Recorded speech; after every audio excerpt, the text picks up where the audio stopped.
Well, everyone, thank you so much for joining us again on the Onstage podcast, where we talk to a lot of talented musicians and entertainers, It leaves me and we out. yep, and we do deep dives. So we are thrilled to chat with Scott May, a versatile musician and creative powerhouse from Chicago. Starting organ lessons at age 7, Scott's early passion led him to become one of the youngest members of the American Theater Organ Society. His career spans rock and roll, comedy, and film scoring, including work with Judy Tenuta and the Judy. original Meet the Parents. Yep. I loved her. I'm so sad that she passed. Yeah. Scott's journey includes a significant role with the Ides of March and a long-standing association with the Hammond Organ Company, which I can't wait to talk about. He's also ventured into children's entertainment. And I'm going to ask you about this next part, freelance writing, and even earned elite status on Yelp.com for his restaurant reviews. I'm looking forward to asking you about that. So everyone who are watching, join us as we delve into the fascinating life and career of Scott May, a true maestro in the world of music and beyond. Boy, Uh, where is that guy? I'd like to meet him. Where the heck is he? I can't so, believe. thank you for being with us, Scott. I really Thank you for having appreciate me. the opportunity to interview you. Thank you for having me. I'm glad to be here, and um, so I'm at your mercy. All right, good. So, Scott, could you share with us what inspired you to start playing the organ at such a long? Sorry. Scott, what inspired you to start playing the organ at such a young age? It was the Lawrence Welk show of all things, believe it or not.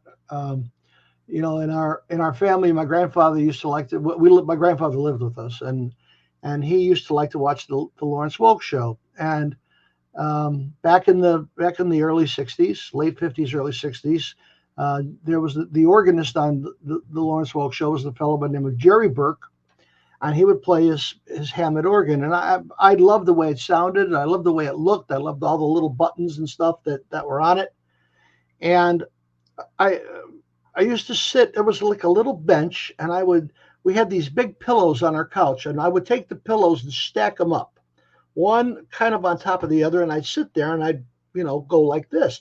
My mother, what are you doing? I go, well, I'm playing the organ like Jerry Burke on television. No kidding. I mean, and I would hum and pretend I played the organ. And my mother said one day, "Would you like to go take organ lessons?" I said, "Sure." And there was an organ studio. There used to be things like that in the early '60s, just about everywhere you went. And went and signed me up with Dorothy Banyard, and she was extraordinary. Different kind of an organ teacher, not the pedantic. Do your scales, play your Bach, play your Brahms, play your.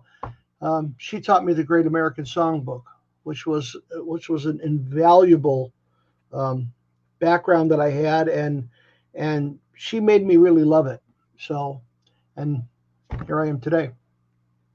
Wow. Did you ever get kind of an irky feeling being around Lawrence Welk? Because it was like, hello, hello, and welcome to the.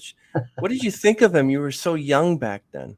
I in the town that I lived in Berwyn, Illinois, was a very heavily European town. A lot of Czechoslovakians, a lot of Germans, a lot of Italians, and when you would go in the shops down the main drag and Cermak Road in Chicago and in Berwyn, where I lived, you ran into a lot of dialects, a lot of accents, European accents.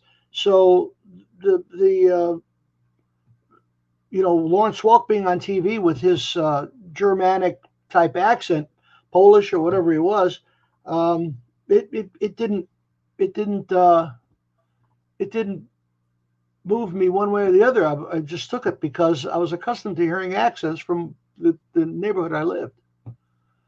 Great question, by the way. Nobody's ever asked me that. Yeah, that's amazing because I used to watch Lawrence Welk show with my dad and my mom, and I was a kid, but I love those things. Tiny Talent Time we had here in Canada, and all those other things. It was amazing. Uh, can you tell us a little bit more about your early lessons with Dorothy Banyard? Sure. Yeah. You know, they people who take music lessons, usually the teachers uh, put exercises and classical music. Well, Dorothy was the last of the great female lady organists back in the days, at least in Chicago. And I have to think that Toronto was pretty much the same way, because Toronto's a great organ town, great Hammond organ town. But they used to have bars, and they would have attractive ladies sit behind a Hammond organ, and they had high heel shoes, and they would kick pedals, and they would play the standards, and maybe sing. And the greatest of those was Ethel Smith, the great Ethel Smith. But Dorothy was like that. She was one of those people, and she would make me. We had what's called a fake book. Back in the early '60s, these were like contraband. They were illegal. They were big, Whoa. thick books of 3 songs on a page, and it would be about 1,000 pages. And it was the lead sheet for songs, and it was the melody on a staff, and the block chords and lyrics. So every week she would give me a song, and I would have to learn how to play the song, and then learn how to play it and make a head arrangement out of it. And um, and the byproduct of that is I had to read all the lyrics, because the lyrics were right underneath the score and the Mm. chords. So what this did is that it put into my young, I mean, kids would listen to nursery rhymes. I was listening to Gershwin and Irving Berlin, and all the great composers of the great popular song composers of the day. And that was my background. And years later, boy, what training that is and and it was a lot of great musicians that I've talked to have had kind of that same background, where great songwriters, at least, that listened to and were fans of Irving Berlin, George Gershwin, Cole Porter, all the great writers of the Great American Songbook. So that was my organ training. I didn't learn Bach. I didn't learn the literature. I came to appreciate it later on, but that's not what I started with. And to this day, I still don't play that stuff. I love it. I love to listen to it, and I respect the heck out of anybody who can play it. But that wasn't me. I was playing tunes. Yeah, I love the music of Mozart and Chopin and Kofiev and Tchaikovsky, and even Jenkins has some really good music. That Diamond music one, and love it. Sonata, Mozart Sonata, Moonlight Sonata, amazing, amazing. So, being at such a young age, at 7 years old, and playing Hammond organ, and being the youngest one to ever play, um, how did your grandfather and uncle influence your musical journey? In what way? Boy, you read my bio. Good questions. The day that for the first maybe 3 months that I was taking lessons, my mother would take me to the organ studio 3 times a week for an hour at a time, so I could practice, because we didn't have an organ at home.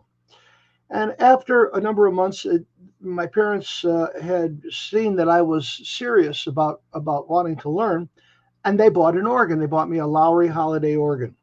Um, and the day that it was delivered, oh, that was a big deal. And my grandparents came over, my uncle and aunt came over, my cousins were over, friends from across the street, and there were refreshments.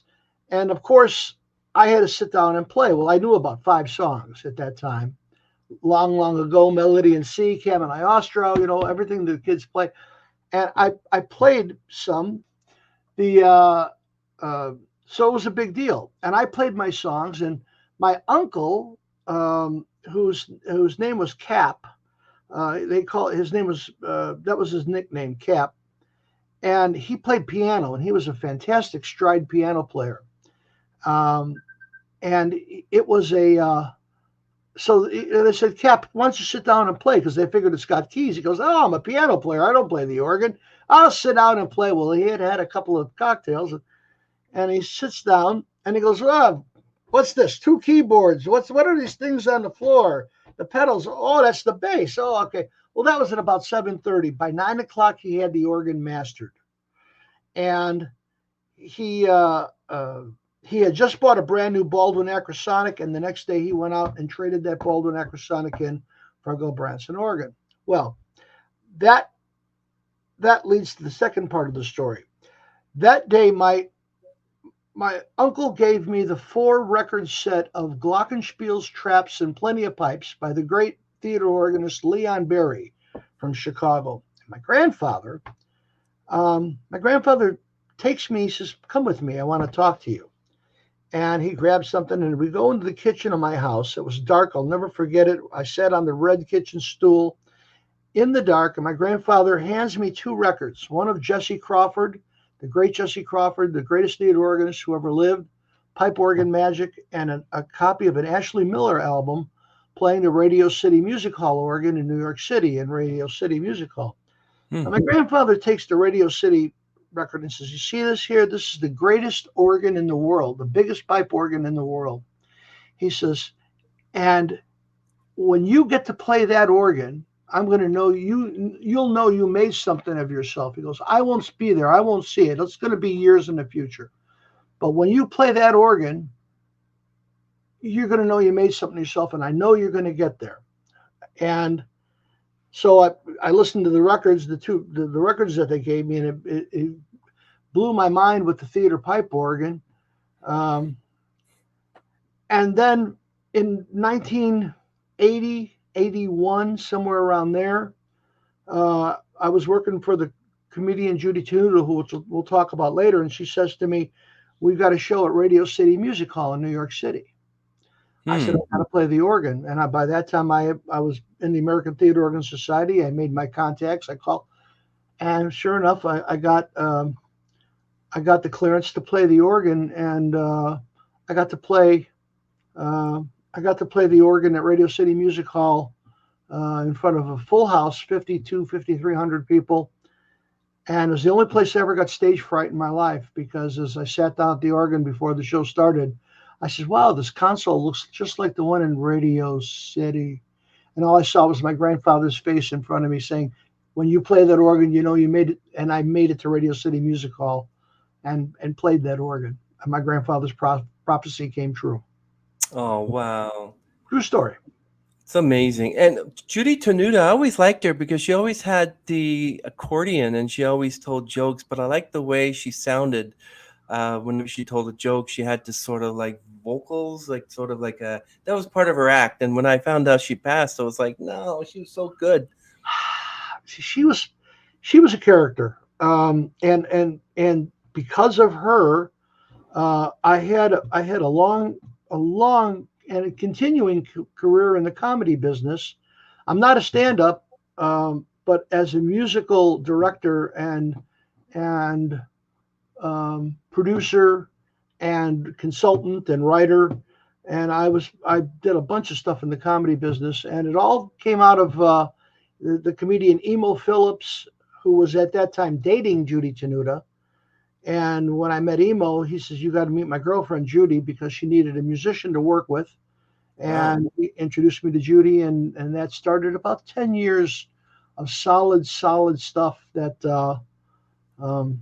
I did with Judy, and both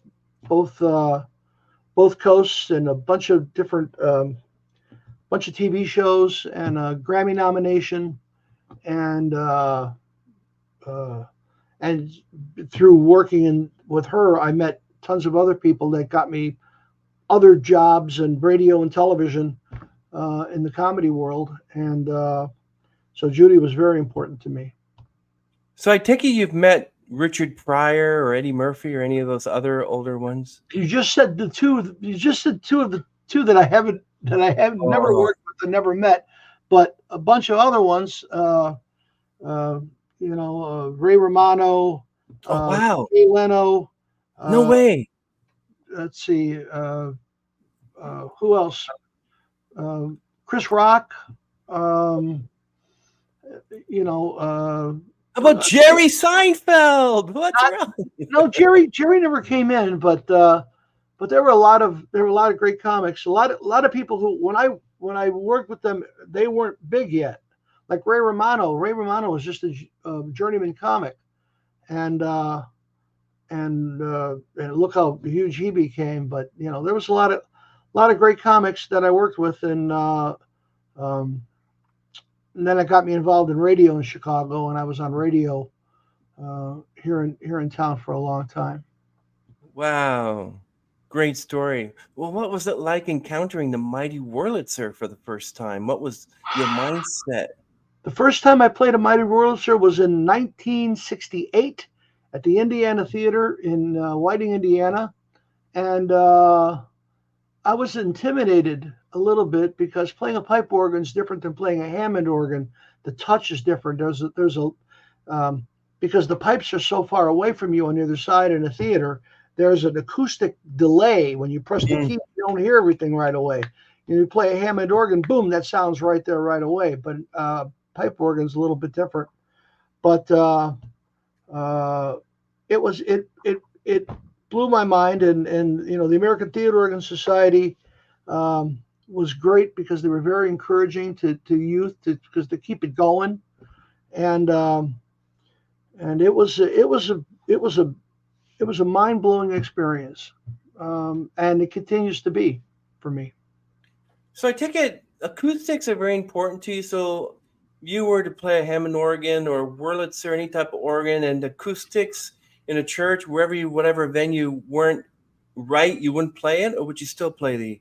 Oh no, I mean, we've throughout the years I've played in places where we would play and it would bounce off the back walls and come back to us a second later, and when you're trying to play and you've got an echo coming back at you, it's very difficult to play, but you don't know that until you get into the venue that you're playing at. And so no, I would never not perform because of acoustics. I might make noise if the organ was in rough shape or if it didn't work, but acoustics wouldn't play any role at all. It's full speed ahead, let's go. What if the organ was in the middle of a field? How does that work? What? We played shows from the middle of a field, and we've played shows in the middle of in the middle of a baseball field. Wow. And we sang every year except this year for some reason. It's a good thing because the White Sox got 36 and 120 and 120 this year, but for 35 years we've been one of the favorites singing the national anthem at White Sox Park in Chicago. And boy, the acoustics in a ballpark, everything bounces back at you, and you have to really listen to the guy standing next to you and not pay attention to the echo. But that's the echo is acoustics really don't have never been any kind of issue for us. How did it feel to become one of the youngest ever members of the American Theater Organ Society? Like, you were pretty young. You probably didn't understand that, I think, because being so young, because I knew when I was 6 or 7, I had big accolades, but I'm like, I just want to go and have some lunch, Well, it was at the end of 8th grade that I got to join the club, and there was a few of us. There was 3 of us that joined at that time, and my good pal Jim Kozak, who was a tremendous player, and but there was another fellow who was a year younger than us by the name of Walt Stroney, and he was a member at that time too. And Walt continued on the theater organ world, and now he is one of the most acclaimed theater organists in the world. Wow. And has been for many, many years. I mean, a master. And I've stayed in touch with Walter throughout the years, and he's just an immense talent. but the three of us were in the American Theater and Society at the same time. And there were guys in the, a couple of guys in the club who said, "Oh, we can't have kids. Well, they'll ruin the organ." I mean, that's what provincial thinking was back in the '60s. But there were other people who said, "Wait a minute, we've got to have kids because that's the future." And so it was different. I mean, it was strange talking to the other kids at school because they were listening to, they were listening to rock and roll. I didn't get into rock and roll until I was in high school, because no kids that we knew anything about theater pipe organ. So it was me and my pal Jim. We were the only ones. We would talk about theater pipe organ. Everybody look at us and go, "What? What's that?" So there you go. Yeah. So what drew you away from the organ to electronic music and rock and roll? There must have been a reason. Well, I started, we had two great stations in Chicago, WLS and WCFL.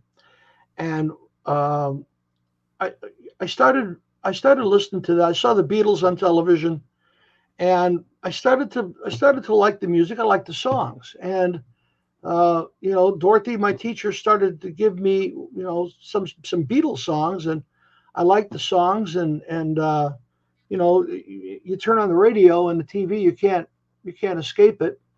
And so I got into rock and roll. I met a fellow in a first day of high school, and he says, "You want to be in my band?" And so I started listening to the Moody Blues, Rascals, Vanilla Fudge, Iron Butterfly, and Led Zeppelin. It was a brand new band at the time, and I just loved it. I loved the guitar, and the other thing is that I had heard about this thing called a Moog synthesizer, synthesizer, and it intrigued me. I've always been kind of fetishistic about knobs and plugs and buttons, and that was, some kids like trucks. I like, control panels, and I got into the Moog synthesizer, and I started doing a little bit, and then Switched on Bach came out, and that was the end of it. When Switched on Bach came out, I was instantly hooked. And there was a fellow in Cicero, Illinois, the next town over from where I lived, and he was the first private citizen to own a Moog synthesizer. And Dr. Bob Moog himself told me that. His fellow name is Ed Zeta. He was an electronic music pioneer, and he lived in the next town. He lived about 6 blocks away from me. And wow. I looked him up in the phone book. I called him up and said, "Hi, Ed, I'm Scott. I really am interested in electronic music. Can you help me out?" And he said, "Sure, come on over."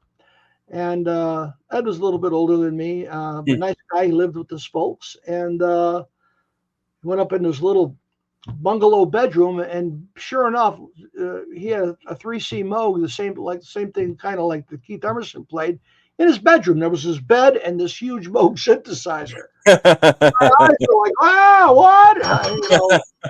And it got me into it. And then when I went to DePaul University, I ignored everything else and took the electronic music class to learn about synthesizers, and then promptly quit college at that time.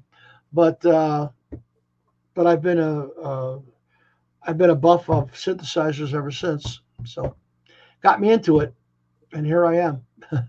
Here you are, kind sir.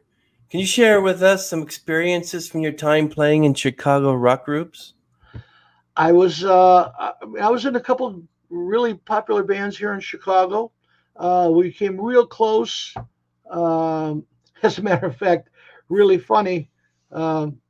I was in Toronto doing a seminar, and a fellow came up to see what I was demonstrating, and he was a super nice guy, and he could play. He was a great player, and he was very interested in what I had to say. And I asked him if he was in a band, and a fellow named was Sonny Keys, and he says, "Yes, I play in a band." I go, "What's your band?" He goes, "The Kings, Kings." I said, Wow. "Switching to Glide Kings?" He goes, "Yeah." And that's when I let out. I'm not going to use the language that I used that day, but I called him every name in the book and I spit every curse at him. I did it with a smile and he's Wow. laughing. I go, you son of a. And what happened is that we were my band was up for a recording contract with Elektra Records, and it was us and the Kings. Wow. And they took the Kings. And my Wow. band did not get the contract at that time. And the Kings went on to be very popular. As a matter of fact, in the city of Chicago, we were one of the cities that really pushed that band along, because there was a disc jockey in Chicago named Steve Dahl, and he was at the top of the ratings. And he used to play the song "Switchin' to Glide," which was a great rock and roll song. I wouldn't, I didn't begrudge the Kings for getting their deal, because they were a great band. But years later, when I met Sonny Keys, and I gave him a business that his band got signed and I didn't. Oh, wow. Yeah. That must have been. We played the clubs, we played the clubs and did road gigs, and it was a lot of fun. I didn't make any money, but we played a lot of great gigs, met a lot of great people, and I'm friends with a bunch of them still, Chicago musicians. And I say that, there were only a few guys out of Chicago from that crew that did anything that was, more than playing the local bars. And I was among them to not to have a career that went on and did something. So very happy about that. So all this that you were going through here and there, is that what led to your brief sabbatical from performing music, or was it something else? Well, I had said that if I did not make it big in the business by the time I was 30, that I was going to give it up. I would play for my own self, and then I would try to find a career. And I turned 30, and I wasn't a rock and roll star. And so I wasn't in a band. I sold most of my equipment, and I was going to work in the financial business. And that's when I got into comedy with Judy and Emo. And before long, I'm playing with Judy and doing shows, and I made my first record with Judy on Elektra Records, believe it or not, where we got starved out by the Kings. I did the music for Judy's first album on Elektra Records, and then that was it. I performed with Judy all the time. I wasn't in a rock and roll band, but I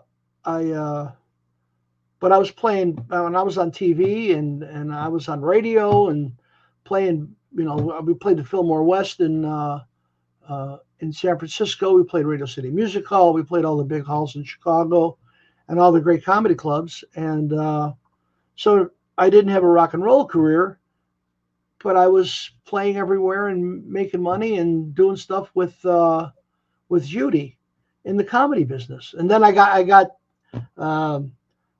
asked to be the house band at the Funny Firm Comedy Club in Chicago, which was very notorious as being wide open, anything goes, the wildest and most outrageous comedy club in the country.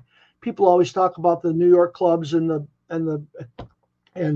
LA clubs, but the Funny Firm in Chicago was the Wild West, and where anything went. And I was like the Paul Schaefer of that room, and then that got me onto radio on WLUP radio, and I was part of the #1 morning show here in Chicago, Kevin Matthews show, for a long time. And and then through that I got asked to be in the Ides of March, who's from my hometown, and that was 35 years ago, and I've been with them ever since. And now I'm in my I just turned 70 3 weeks Wow. ago, and You look great for your age. thank you. I try. Plain living. And I've been with the Ides of March for 35 years, and I've really lived a rock star life. You know, I don't punch a clock, and you know, I haven't missed a meal. And I mean, I'm not rich, and I don't live in a mansion, but I never wanted to. I'm a comfortable guy. Got a beautiful wife. I've got a great wife and grandkids, and you know, all that. But I played. The Ides of March is a very respected band. People love us. We're not the biggest name, but everybody knows our songs. And you know, our lead singer, Jim Peterick, has written so many great songs. You know, our entire set is like the greatest hits, and all the stuff was written by Jim. And along with that, I've gotten to write with Jim throughout the years. You know, when you write with a guy who's sold 40 million albums and 1 billion streams and has got a Grammy and an Oscar nomination, People's Choice Award, and all that other stuff, not a lot of people have that privilege to work with a songwriter like that, but I do it all the time. And so one thing leads to another, and everything is kind of connected. And so, but I don't think the Ides would have known about. I mean, we're all from the same town, and I've known the guys since forever. But when you have a career, you know, I got the career that I had in comedy, that, you know, that's something to stand on. And by the time I started with them, well, I had already been produced a Grammy-nominated record. By the way, we lost the Grammy. We lost it to Jonathan Winters. Jonathan Winters, you're kidding. No, and it's like, and I really, when I found out we lost to Jonathan Winters, I was like, of course we lost to Jonathan Winters. I was a Jonathan Winters fan. Me too. From a young age. I had a beatnik uncle who turned me on to all the sick comics, Mad Magazine, Three Stooges, Mort Saul, Lenny Bruce. I was probably Shecky Green, you name it. Shecky Green, you bet. I was probably the only kid Mickey like Rooney. that who was into Ernie Kovacs and Lenny Bruce. You know, but the if I would have had all that stuff, maybe I wouldn't have had the cachet or the experience for the guys in the Ides of March who had sold a lot of records. It was a big band to say, hey, come on, you know, be the keyboard player for us. And so here I am. Yeah. I remember all those comedians. I just saw a documentary on Harpo Marx where he got the name, why he stopped speaking, when he did speak, and it was kind of interesting. I love them all. I grew up with Jerry Lewis and Laugh-In and Dan Rowan, and it was awesome. I remember that. One of my favorite, most cherished moments. I was a Tiny Tim fan. Oh yeah, Tiny Tim. I remember him. Played in Chicago, and I know you couldn't stop me, and I went to meet him. And my aunt was a booking agent on the West Coast, and she handled some of Tiny Tim, but I got to sing with Tiny Tim, and that was one of the greatest things in the world to have a little interaction with the guy that was so iconic in the comedy world. He was a genius. That guy was a walking encyclopedia of the popular song, and he knew rock and roll too. And a super nice guy. Kind of weird. They were all good. Actually, the comedy back in the 60s and 70s is a lot better than the comedy today. I mean, like, yeah. You know. Alas, you know, sic transit gloria mundi. You know, the comedy was great, and you know, like I say, my beatnik uncle turned me on to all these crazy old comics. Bob Newhart. Oh yeah. Mm-hmm. Jackie Mason. You know, a lot of comedy I listened to, and it was so not at all surprising that I got into the comedy business, and it taught me a lot about timing because I work with some great comics, Great, great comics. How about Rodney Dangerfield? Is he one of them you worked with? You know, I know a lot of people who work with Rodney. I never got the chance to work with Rodney. I'm a big Rodney fan. I was a Rodney fan before he got like really big, when he was on Jackie Gleason show and stuff back in the past. But I know a bunch of people who knew Rodney, and Rodney had a thing about him that I do to this day. You know, Rodney would take all his jokes and he'd write them out longhand on paper. And then he would see how many words he could take out of the joke and the joke would still be funny. And if you ever listen to Rodney Dangerfield, if you can stop laughing and put your mind into analytic mode, you listen to Rodney, a lot of times what he'll say, if you think about it, written down on paper, there's words missing. And it lets him tell more jokes in a shorter amount of time. And he just gives you the essence of everything. And I've learned that in writing, in playing music, in everything. And it can improve your timing if you take out all the extraneous junk. And I hope you don't do that with this podcast, because then it'll be like the podcast will be 5 minutes if you take out all my extraneous junk. I'm just kidding. That's funny.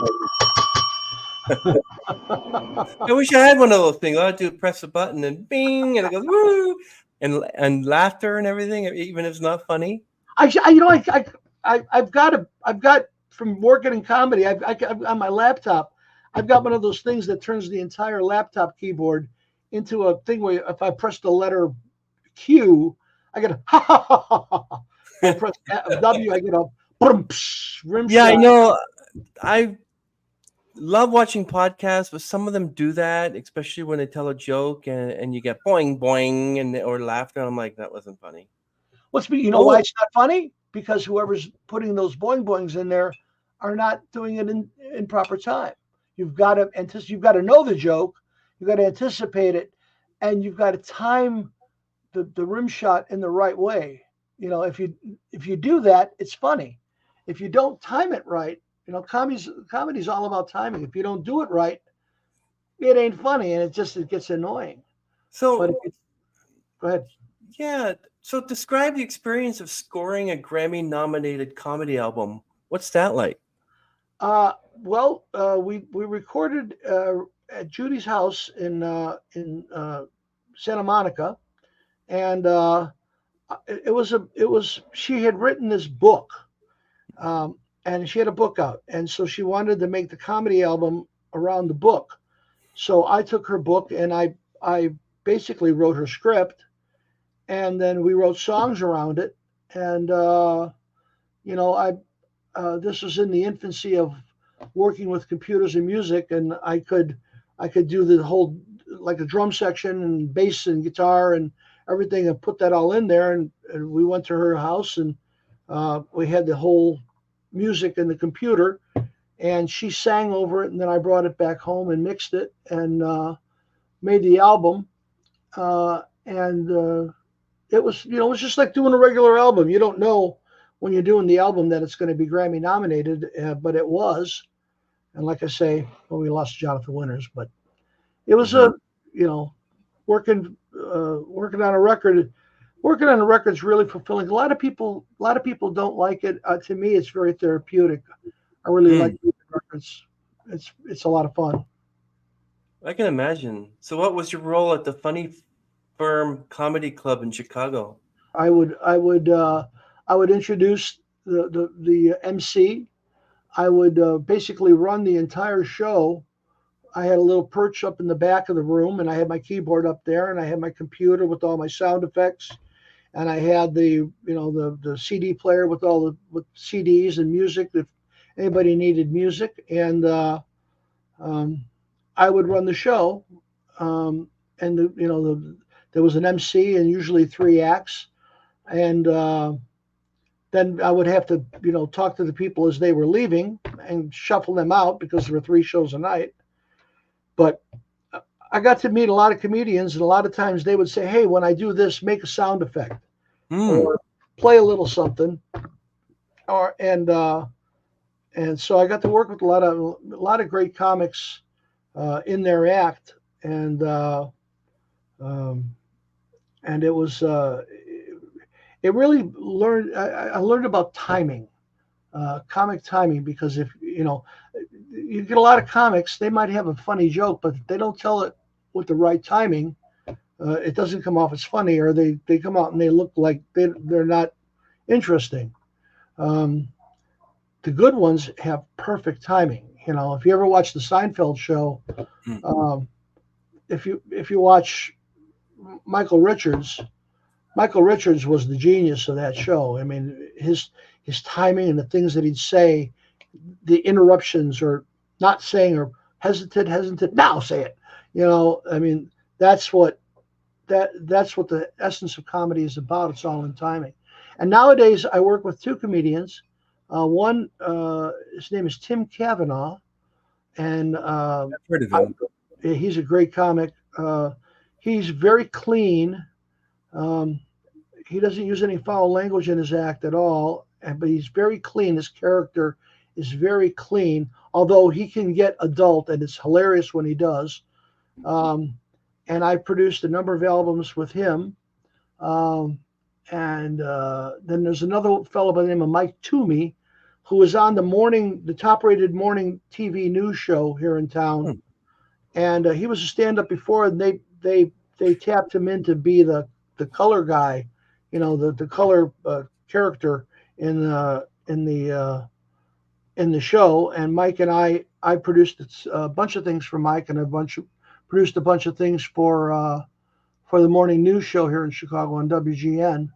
And we've been number one in Chicago morning news, which that's a big deal for a lot of years. And I'm not on the staff, but I do a lot of things for them. And I work with Michael on a lot of his comedy shows, and produced some records for him. Yeah, not only does the timing have to be perfect, but also has to be funny. I'm sitting here listening to comedians, and I'm like, they're not funny. And then there's older ones from the 60s or 70s. Like, I used to laugh at everything Phyllis Diller said. Mother-in-law is so fat that when she hung around the house, she was around the house. Wow. And her husband, Fang. Yeah. I think it was great. I think it was great. So then after, getting into comedy, then what was the defining moment where you got to a place where you were scoring the original Meet the Parents film? That was a comic in Chicago. My name is Greg Galliena. And Greg was this great deadpan stand-up. He was another one, an inveterate and deep student of the classic comedians, Jack Benny, all of them. And Bob Hope, you name it, yeah. Bob Hope, right. And Greg was very he was very deadpan comic, very funny, very, very, very funny. And he used to open a lot of shows for Judy. And so he did, he wanted to be a producer and a director. And he wrote and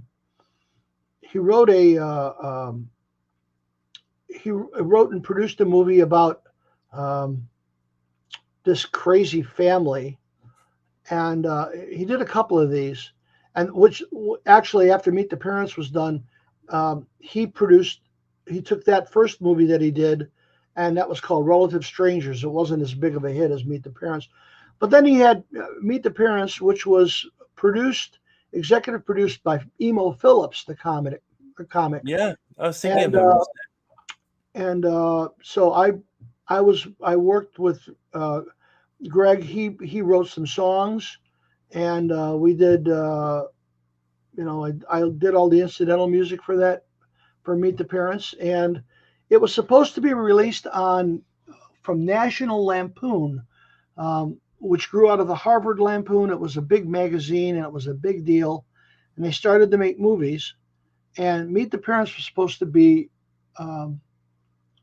released by National Lampoon. Well, National Lampoon went under.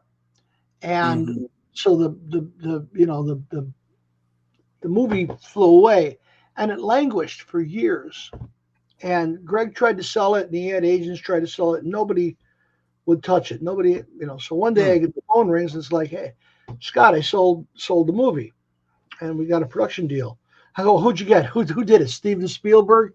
And he said, "Yeah, Spielberg was in on it, and he got him set up with the big company." And of course, when a big Hollywood movie production company picks up an idea, none of the people who originally worked on it, with maybe the exception of the original writer, has anything to do with anything. So they didn't use any of my music. They didn't use a lot of stuff, but the basic premise of the movie, and it's one of the top 10 movies of all time. They had talked about doing a special box set of Meet the Parents where they were going to include the original movie, but for some reason that never happened.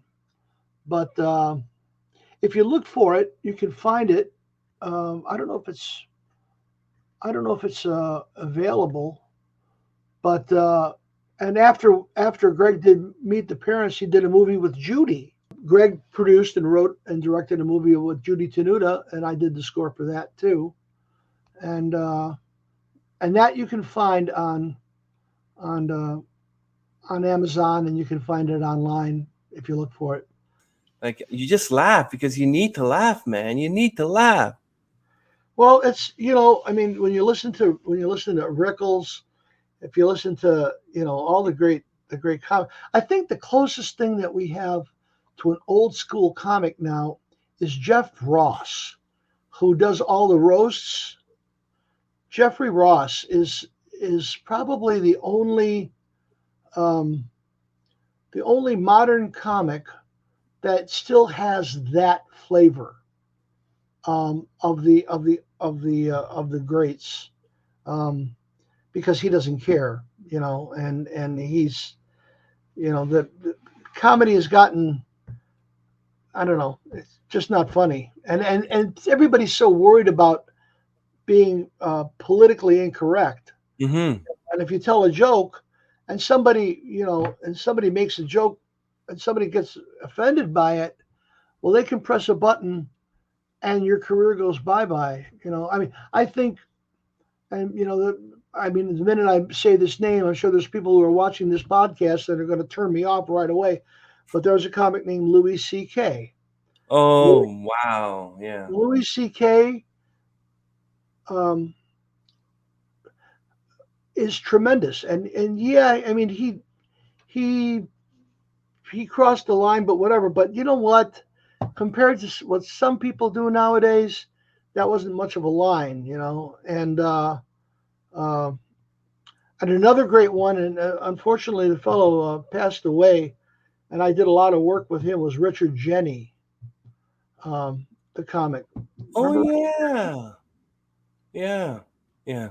Richard was. I did a lot of work with Richard, and he was really hilarious. I think comedy reached its zenith around the time of Sam Kinison and the Texas Comics, and they were so, because they didn't care. They were politically incorrect, and too bad. You laugh at people. When I was a kid, nobody would tell Polish jokes. Mm. Especially in where I lived, which was a heavy Czech and Polish community, and guys talked like that, and it was weird. But that was, you can't tell that. But then, after the advent of Richard Pryor and Carlin, I worked with George Carlin, by the way. He was fantastic. Wow. You have to press. You have to press the edge. You have to press the envelope. You have to get to that point to where it's uncomfortable, and realize that the comics are poking fun at hypocrisy.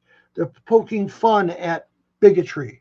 They're poking fun at people who are prejudiced and who are biased against other people, and they're not saying that to make fun or ridicule people who might have a different lifestyle, or might have a different accent in their voice or whatever. I mean, I've never heard such savage stuff said about Jewish people than are said by Jewish comics. I mean, they're relentless about talking about Jewish people, but it's funny and it's part of the culture, you know, and so it's comedy's changed now. Everybody's got to be so worried about what they say, and you know, there could not be a Richard Pryor today. There couldn't be a Jackie Mason today. There couldn't be a, you know, probably couldn't even be a Don Rickles today, because of people getting their nose out of joint for comedy, you know. Yeah, like you couldn't do Hogan's Heroes today. You couldn't do Archie Bunker. You couldn't do All in the Family today. Well, you could But- do it on cable maybe, but you know, everybody gets their nose out of joint about something, and they're so prepared, and they're so wired to think that they're being insulted, and they can't figure it out that the comic is actually on their side and pointing out hypocrisy and pointing out bigotry and pointing out inequality and pointing out people treating other people like crap. You know, they don't get it that the comic's on their side. That they're not, you know, and yeah, and we're the less for it. We're the, you know, we're the deprived from it, that we don't have. Everybody's so damn serious that they can't laugh at themselves, and therein lies the rub, you know. yeah, You mentioned Jerry Lewis just before I came down here to do this interview with you. I was watching a special about Jerry Lewis. I was a huge Jerry Lewis fan when I was a kid. Jerry Lewis, Steve Allen. Steve Allen was, I mean, if you look at TV, a lot of TV, late night TV, Steve Allen invented it all. Steve Allen did it all before anybody else did. Carson, I was a big Carson fan. Yeah, I love them all. Yeah, I don't know if I don't think Carson did any comedy, but I remember when he had the Smothers Brothers on, and I think it was Tom that passed away, but Tom Smothers, he did the Johnny Carson impression. It was really fun. It was brilliant. He was better than Rich Little. Yeah, Rich Little did that when Tommy Smothers did that imitation of Carson. That was so sublime. He had it so down that you know, and you would believe that a lot of musicians. I was good friends with the great jazz organist Joey DeFrancesco, and Joey had a drummer named Byron Wookie Landham.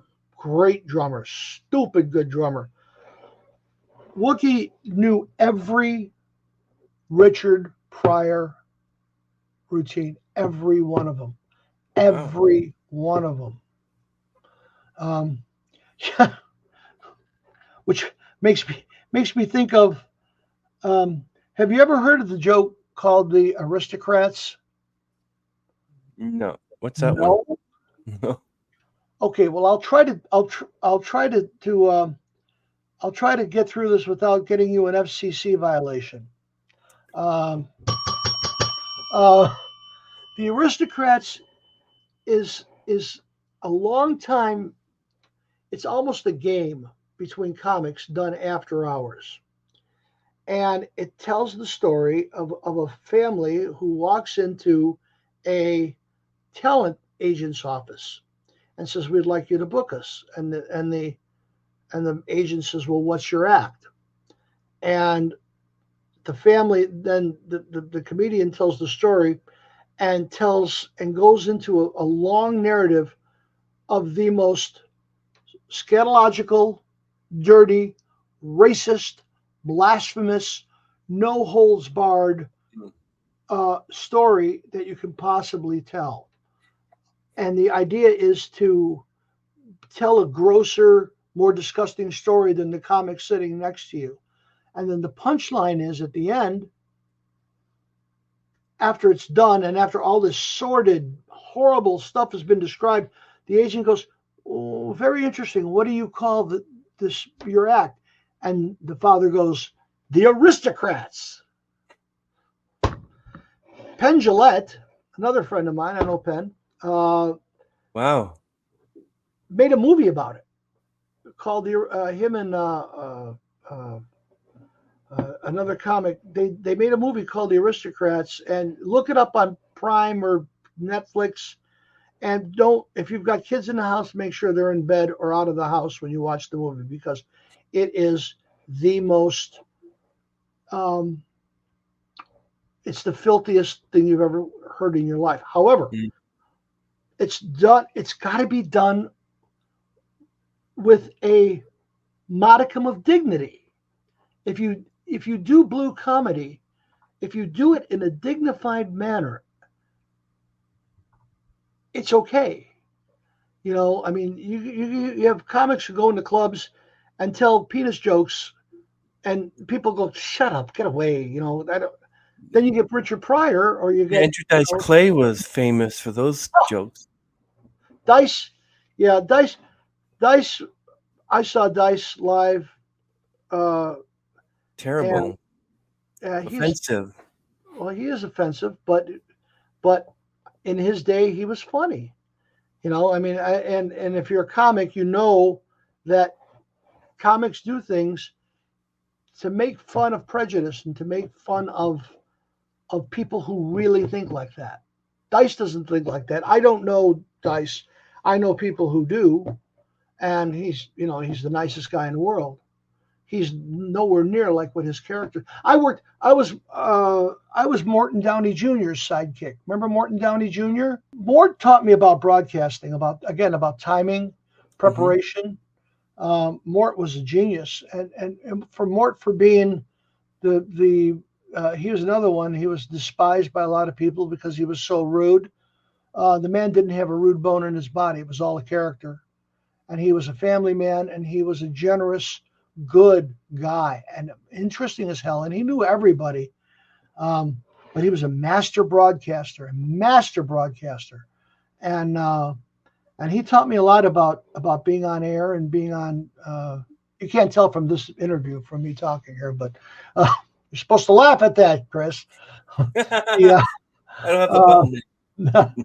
But Mort, I was with Mort, and I played a character on his show called The Angry Caucasian. He made it up, and I was his flunky. And everybody else got it. Everybody else got the Mort treatment except me, because I was his flunky. And when we finally went off the air on the last day, I said, Mort, I says, I've been on the air with you. I says, and I've never got the treatment, He says, okay, this is during the Clinton administration. And he says, when I come back, I'm going to say something about Hillary Clinton. I want you to say, oh, I really agree with her. He goes, that's your cue. Okay, so we come back after break. And he says something, well, about Hillary Clinton, blah, blah. Oh, I think she's great. And he went, what did you say? And now Mort and I were sitting right next to each other in the studio. I mean, Mort was right there, and I'm here with my keyboard. And Mort gets in my face this close, and he let me have it for about 3 minutes. Now, that doesn't sound like a long time on a radio show. 3 minutes is an eternity. Wow. And he just let me go. And he had it, and he had a signal to the guy who was running the board, and he's and he gave the signal, and it was a hard cut into break. And he says, okay, and he had the engineer count him down after the break. And as we came back in, there was no music. The ad stopped, and he's like he was doing it throughout the entire break. That's brilliant. The brilliant broadcast was hilarious, and so I can say that I got the Morton Downey treatment this close to my face. What was the experience as a musical director for his last TV series? you know, Morton had a great idea. He wanted he wanted to not do a political show. He wanted to do a show that had entertainment and comedy, and he wanted to calm down his character a bit. And he wanted to be more like, because he was brilliant. He was a brilliant interviewer. A lot of people didn't know his straight side like that. And Him and Bill Boggs is pretty good too. who? Bill Boggs. Bill Boggs, yeah, sure. The and so we did the show, and the producers didn't want that. They wanted the old Mort screaming at people, and he didn't want to do that. So they cut me out because I was live music, and they made him do his regular shtick, and he didn't last long at all.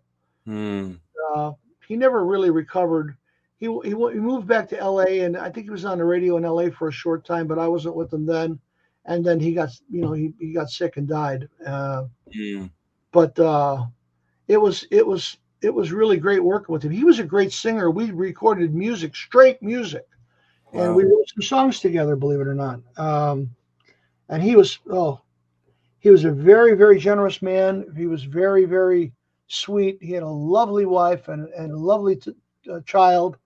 He had a bunch of kids, but with his last wife, he had a daughter, and I'd go to their house, and he used to call me in the middle of the night, and the phone would ring at 2:00. I'd pick up the phone, and I'd hear this voice, and he'd say all these things. I know where you are. I'm coming to get you. I know you drive a yellow Ford. And I'm looking, who's this stalker?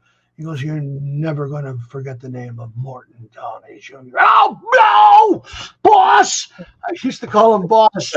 He got me any number of times because he could do voices. And he'd call me in the middle of the night and scare the crap out of me. I used to do those too. And actually, I better not say it because you were the guy. Did you really just? But so how did you become the house band for Carolyn's Comedy Hour? What was that like for you? Richard Jeni. I was working. I did a lot of stuff with Richard Jeni. He was a very famous favorite at the Funny Firm Comedy Club in Chicago, and I got to know Richard.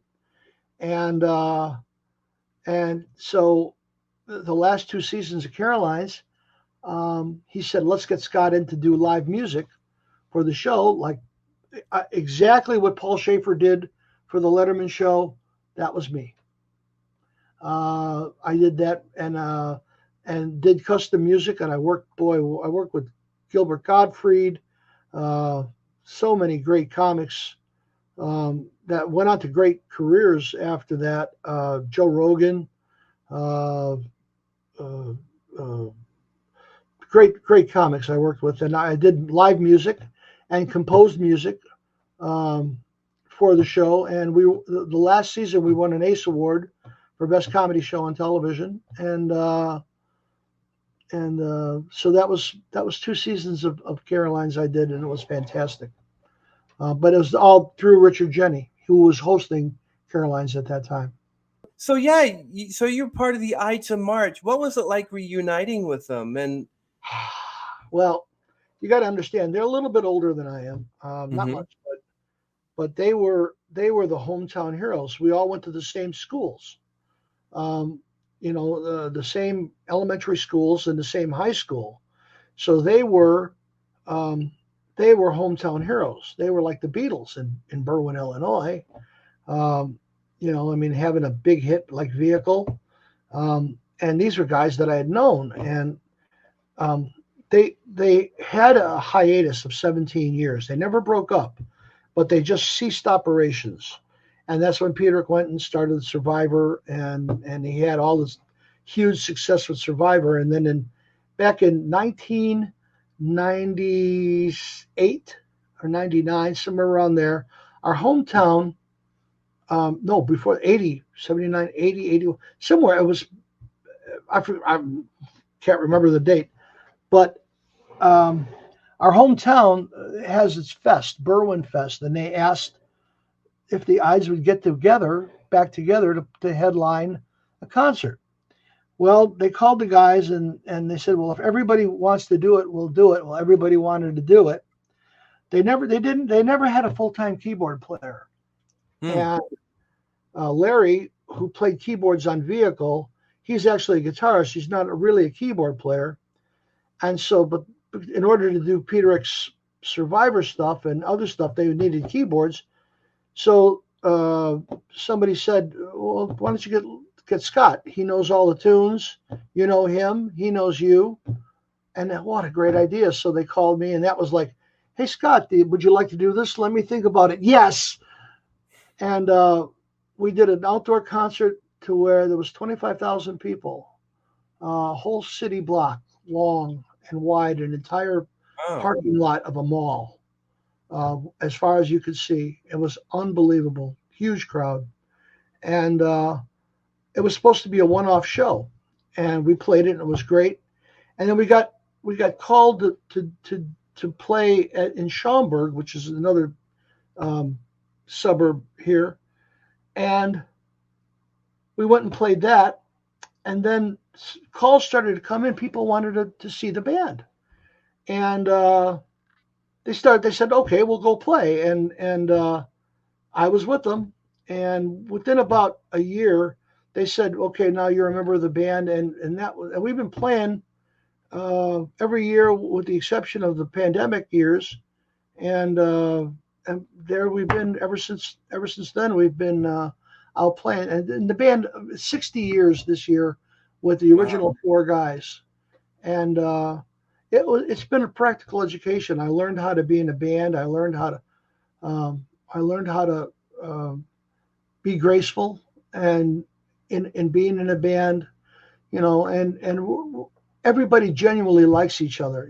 Yeah, we get from time to time. We've had some horrible arguments about things, but horrible arguments, not fights, arguments. And in the end, things were worked out, and it never got to FU, it never got personal and with malice. It was just deep disagreement that got worked out in the end, and it worked. It's always worked out in a way that there was no animosity, there was no grudge, there was no attitude, there was no feelings hurt, there were no bridges burned, and things worked out, and everybody was a big enough man to if you were on the losing end, you didn't feel, and the biggest thing is that, I mean, Jim's had all the success that you would think a guy who wrote The Eye of the Tiger, he lives the house he lives in, the cars he drives, and I mean, he's a rock star in every sense of the word. But when he's with us, he's Jim, and we defer. We render unto Caesar that which is Caesar's. He's the musical director and the main songwriter and the main performer, and the band is billed as the Ides of March featuring Jim Peterick, as it should be. But he doesn't lord that over us, and he doesn't act like a prima donna to us. When we're behind closed doors, he's one of the guys, and we give him the respect that he deserves, and he gives us the respect that we deserve. And so it's everybody really likes each other, and you don't see that. You don't see a 60-year relationship where where everybody gets along. So it's a good tribe to belong to, and when I haven't ever been anywhere where I've mentioned that I've been in the Ides of March, and somebody goes, "Ooh, I don't like them," Everybody seems to like Vehicle, so here we are. Wow. So how did it feel to play the Hammond B3 for your hometown heroes? There was a lot of Hammond organ in that music that Larry played on the original tunes, and I managed to put Hammond organ in. Luckily, the guys love Hammond organ. Peterick loves Hammond organ. Larry does. love Hammond organ, and I put that flavor in a lot of the tunes. The Survivor tunes, you don't hear a lot of organ in Survivor, but I managed to get it in there. Good rock and sound organ, and I'm also a devotee of an instrument called the mellotron. That's my other thing besides Hammond organ, and I have a digital mellotron, and I've always wanted to put mellotron in some of the Ides songs, and they've allowed me to do that, to augment the arrangements, to put the mellotron in some of their songs. And Wow. Yeah, it's and all the new music, because we release new music all the time, and there's a lot of Hammond organ and all of that, and it's Hammond organ. There's a lot of power in playing a Hammond organ, and it's very fulfilling. And the instruments that I play now, I've been with Hammond for about 18 years in an official capacity, and I've helped design. I've been in on the development of the instruments that we have out, programming and stuff, and so it feels real good to hear that stuff live, and it also feels good when I go to see other artists who are using sounds that that I've programmed in those instruments live, and big names too. So Yeah. So the Hammond organ is a type of electric organ invented by Lorenz Hammond in 1934, and then they got the patent in 1935. And it gained widespread popularity in the 20th century, especially in jazz, gospel, blues, and rock music. yes. Now, I wanted to ask, it includes it when it's paired with a Leslie speaker. It Yes. creates a signature sound characterized by vibrato and a swirling effect. Now, can you explain some of the key features of the Hammond organ? Like, for instance, the tone wheel generator, the drawbars, and the Leslie speaker. Can you give a little bit of rundown Sure. about that?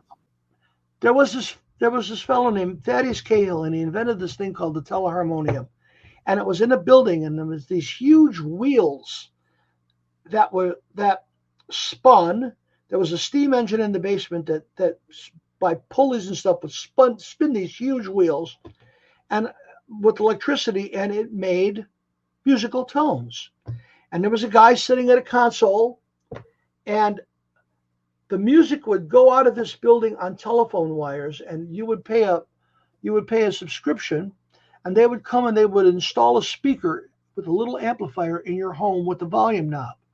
And this guy would be playing they would have guys playing 24 hours a day. And if you wanted live music in your home, you would go over this and turn on the speaker, and whatever the guy was playing would come over the lines. And it was, it was public music. And so this was a great idea. Everybody was up for it, but it never really. Then they invented radio, and radio got popular, and so they didn't have to have this. Well, Lawrence Hammond saw that and said, "Why do the wheels have to be so big?" And so he started to experiment, and Lawrence Hammond had invented the first electric motor that ran at the same speed no matter what the juice was coming out of the wall. Don't forget, in the 20s, the electricity that went into homes, the homes that had it, was not really clean, and it wasn't really the same voltage all the time. And it would go up and down, and this, before they standardized all that stuff. Well, Lawrence Hammond invented a motor that no matter what the voltage was, the motor always spun at the same RPM. And they called it a synchronous motor. And the first thing he made with that was a clock, the first electric clocks. And he was very, very successful until the Depression, and then nobody had money to buy clocks, so his business went down. And he started to think, what can I do with this motor? Well, he saw the idea of the teleharmonium of Thaddeus Cahill and says, why do the wheels have to be so big? So he started to experiment, and he brought them down to the size of a $50. And he took an old piano keyboard, and he he cobbled together 12 of these things. It took the piano keyboard, and he made what he called an electronic flute, because that's what it sounded like. And says, wow, this is great. But then he thought, well, who's going to carry around a keyboard and have to plug it into the wall to make it sound like a flute when you can just play a flute? Then he thought, what's a pipe organ? A pipe organ is a box with a lot of flutes. Mm-hmm. So he expanded the thing to 61 notes and made 2 keyboards and a pedal board. And he put together the switching system to take advantage of different harmonics. And he came up with the Hammond organ. And the minute that happened, everybody was flipping out, because now, I mean, before then, an organ was a pipe organ. You see it in church, or you see a theater organ in a theater. You couldn't, it was hard to put one in a home. But now you could have a Hammond organ, which is about the size of a piano and a speaker, and you could play classical music on it. You could play jazz on it. You could play the jazz of the time in the 30s and 40s. You could play whatever you wanted to play on it. You could play sacred music, hymns, and it became very, very popular until 1939, when a fellow named Don Leslie, who was also from Chicago, he liked it, the Hammond organ, but he thought it was sounded a little hard, and he wanted to make it sound more like a theater pipe organ. Mm-hmm. So he invented the speakers that turn around and spin. Like if you go to concerts, you see a box with something spinning in it. That's a Leslie speaker. And through that, it gave that sound. It was vibrato and tremolo at the same time, and gave the sound of the Leslie speaker to the organ. And well, the minute everybody heard that, the minute the churches heard that, it took off in the gospel church. The minute Fats Waller was one of the first people, the great jazz piano player, he started to make jazz records on a Hammond organ. And Jesse Crawford, the great theater organist, the theater organs were going out of style because of the talkies. And then all of a sudden, Hammond organ became real popular. And that basic sound and the way the basic sounds are made, now it's done digitally. Instead of having moving parts in there are thousands of moving parts inside a Hammond organ. But now it's done the same way, and that sound has went into every corner of music. You can't miss it, and that's what Hammond organ is today. But it's directly back to 1934. Yeah, like the jazz organists like Jimmy Smith revolutionized jazz with the soulful, bluesy Hammond B3 sounds. Also, rock bands like Deep Purple, John Lord from Deep Purple and the Doors. Deep Purple, you bet. But I mean, Keith Emerson, Lake and Palmer used it as well.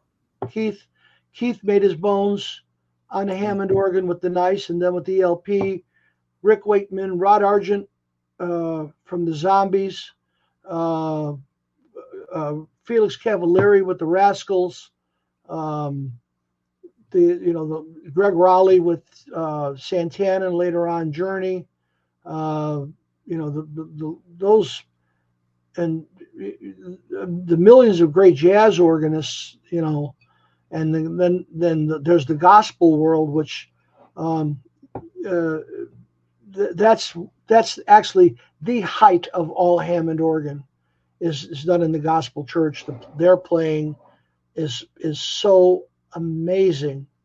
The gospel organist, it's the most incredible thing you've ever heard in your life. Well, why do you think the Hammond organ became so central in genres like jazz, gospel, and rock music?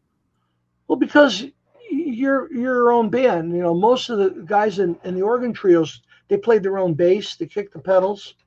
And because you've got so many different tones, it's like being able to score an orchestra on the fly. I mean, if you pick up a trumpet, God bless trumpet players, but you can put a mute in it, but it's a trumpet. play clarinet, you play a saxophone. It's a saxophone all the time. Organ, there's thousands, if not millions of tones that you can get with that organ. And a good organist can summon those sounds immediately. So and the amount of, you can pull the volume down to where it's nothing, and it can be louder than anything else on the bandstand. So there's a lot of power involved in that. And so you're an arranger and an orchestrator and a performer all in one with an organ. And you know, if you have a guitarist and a drummer, you've got a whole band, and it sounds like a whole band. So that's the appeal of the organ in the jazz world. And there's few instruments that sound as powerful as a Hammond organ when it's played well.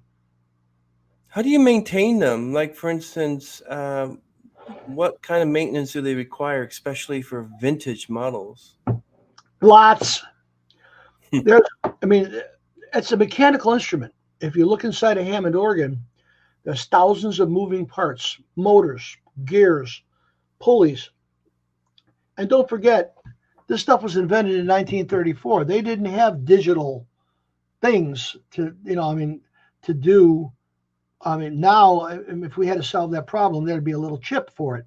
Well, back then, they had to invent something mechanical to do these things. And that's what Lawrence Hammond did. And all those parts are all going at the same time. So you've got an intricate, if you open up a electric clock at home, nobody has electric clocks with gears in it anymore. Everything's digital. But if you look, in a clock, just a clock, there's gears and stuff. Mm-hmm. So you take a Hammond organ that's got thousands and thousands of parts all in there. They've got to be lubricated, because anything moving has got to be lubricated. And, lots of capacitors and tubes in the preamp. And, all stuff that nowadays is done digitally with transistors. Back in the day, capacitors and diodes and all these little electric parts, along with all the mechanical stuff, that's all stuff that if one thing fails, you got a problem. So you've got to maintain that stuff. And there's really no way to take those parts and take them out and make them digital, which actually, unless you make the whole thing digital, and that's the modern Hammond organ is totally digital. There's no moving parts in it at all. But it's a lot of maintenance. And amazingly, they made them so well that there's so many of them still on the street. Lots and lots and lots of the original ones. Then they're all the youngest one. They went on a production in '74. So do the math. What's 70 years, maybe 60 years? That's the youngest one. The youngest mechanical Hammond organ is 60 years old. So they're antiques, and they're still out on the road. They're still in churches. They're still in theaters, and they're constantly being rebuilt. And there's a whole culture of guys who rebuild Hammond organs, and guys who have businesses like that. They're dwindling more and more and more. And at Hammond, we don't make a mechanical organ anymore. Everything's digital. And it's where Hammond would have went, because everything else, if you look at television, the original television with the cathode ray tube and all the stuff that was in it, and now you've got a flat screen TV that weighs 8 pounds, 9 pounds, so everything gets modernized. And I understand, everybody's got nostalgia, but the new instruments are fierce, and they're really, really great, and you can tailor them to your playing, So, but that's I was very lucky. I never met Mr. Hammond, but I did get to meet and be friends with Don Leslie, the guy who invented the Leslie speaker. I was at his house. He's a theater organ buff, believe it or not, theater pipe organ buff. Wow. Can you describe your work in mounting seminars and clinics for Hammond?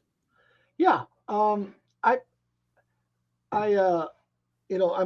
I'm primarily a performer, singer-songwriter, and there are guys out there who are professional seminar givers, and I can't stand them because they bore me.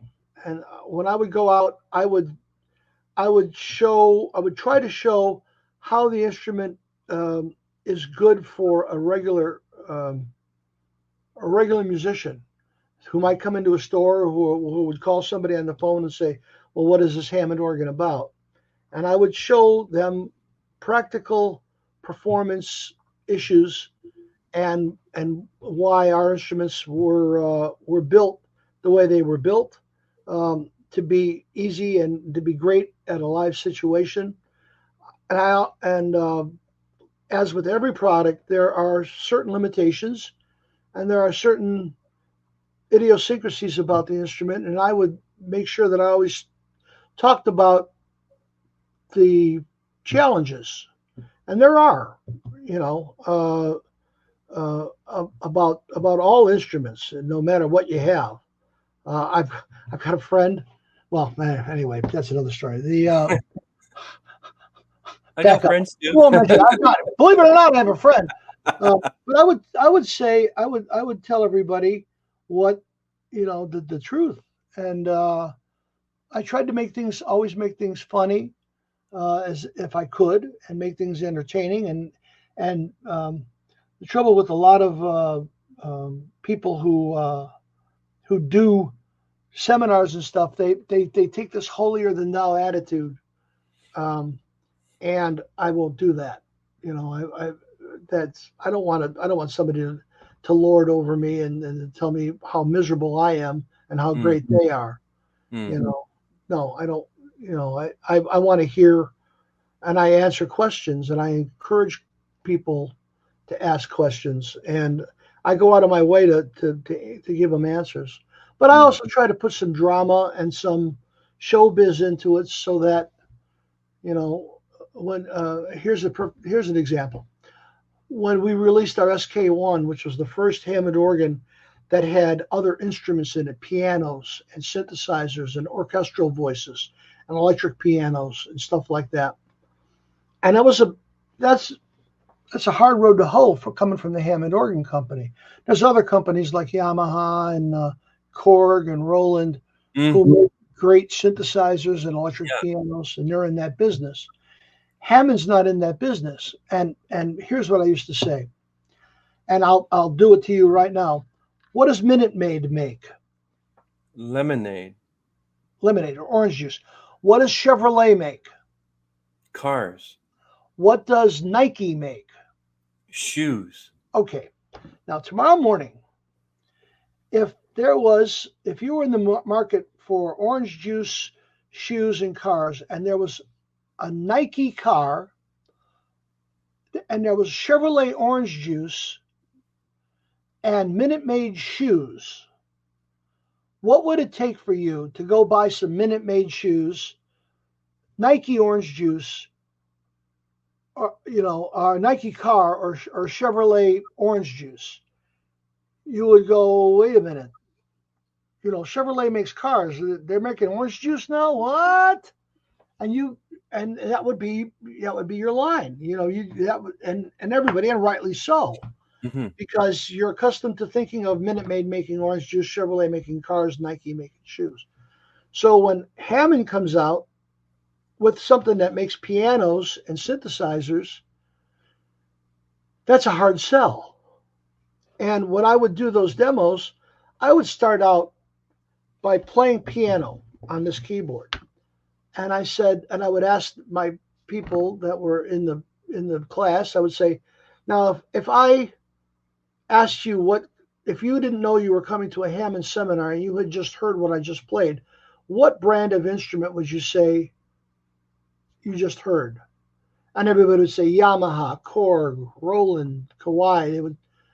I'd say, you wouldn't say Hammond, would you? And they said, no, never. I go, that piano sounds pretty good, doesn't it? And they would agree. And then I would go, and I would go for about 10 or 15 minutes, and I'd play the pianos and the synthesizers. And at about 10, between 10 and 15 minutes, I'd fake looking at my watch. I go, you know what? We've been at this for 15 minutes. What's something you haven't heard yet? And everybody would sit there and they wouldn't say anything. Or else somebody in the back would go, haven't heard any organ yet. I go, yeah, ain't that something? Then I'd play some organ. And of course the organ was always perfect. And you got all those other great sounds plus the Hammond organ. And that's something that, there's a lot of imitators out there that they try valiantly, but close but no cigar. Well, you know so much about the Hammond organ. Is that what led to your official association and the company in 2008? Do you know about it so much? They were in Chicago, and I was playing. I didn't have a day job, and I got to know the people there. And I'd go and I'd hang around. I'd hang out. They were nice guys, and I'd sit there and I'd play the organ, and I'd hang out and go to lunch with the guys, and they were my buddies. And they'd ask me questions. Hey, what do you think about this? Hey, go look at this and try this. Or somebody came into the office and needed a demo. I do the demo. And after a while, they said, well, you're here all the time. Why don't we give you an office and a check, a little check. Little is the operative word here. Little as in smaller than this. But they actually, what they did is they gave me a business card, but I took over the artist program because I know a lot of people, and I'm in that's what I do. That's my business. And then, but I knew so much about the instrument. I knew the history. I knew all that before I worked for the company. And, so I just signed on in an official capacity, and I've been fired 3 times. Oh, because they reorganized the company, but it was like on Friday you're fired. What time are you going to be in on Monday? I make fun of that, but I've been with them. I've been with them all this time, and done a lot of stuff with them. Did a lot of traveling and met a lot of people, a lot of our dealers, and helped a lot of people. And that's how your co-host Jim Norkovich. Jim, great guy. Jim was somebody calls the home office in Chicago with a problem with their keyboard. They give them my email, and because I work ever since the pandemic, I work out of my house, my home office. The sumptuous spread you see here, to show you. Okay, I'm stretching out my arms to either side. That's how big it is. Wow, that's large. But James Norkovich, I say James, not Jim, called me he had an issue with his SK X Pro, and I had a conversation with him. I solved this problem for him. We started talking, and a very interesting fellow, great guy, theater organ nut, and he led to me being with you today. And he was a new friend, and I found out that he's got a pretty good career as a keyboard player, and I added him to the artist roster, and so he's an official Hammond artist now. And, but we had about 5 artists when I started way back when, and now we've got about 400 artists from every walk of music. Our paterfamilias, our guiding light was the great Dr. Lonnie Smith. Doc was the last of the greats. You had your Jimmy Smith, Groove Holmes, Brother Jack McDuff, Charles Erland. You had all the great jazz organists, and Doc was the last of that generation, and he passed a couple years ago. But for the past 15 years before that. Doc was one of my dearest friends, and he was guru to me, and taught me a lot about music. He taught me a lot about life. He was a very, very, very otherworldly wise man. Like most gurus, the most incredible sense of humor. He was the funniest guy in the world. He knew everybody. I mean, we'd be in a car and the phone would ring and it was Stevie Wonder, and just like nothing,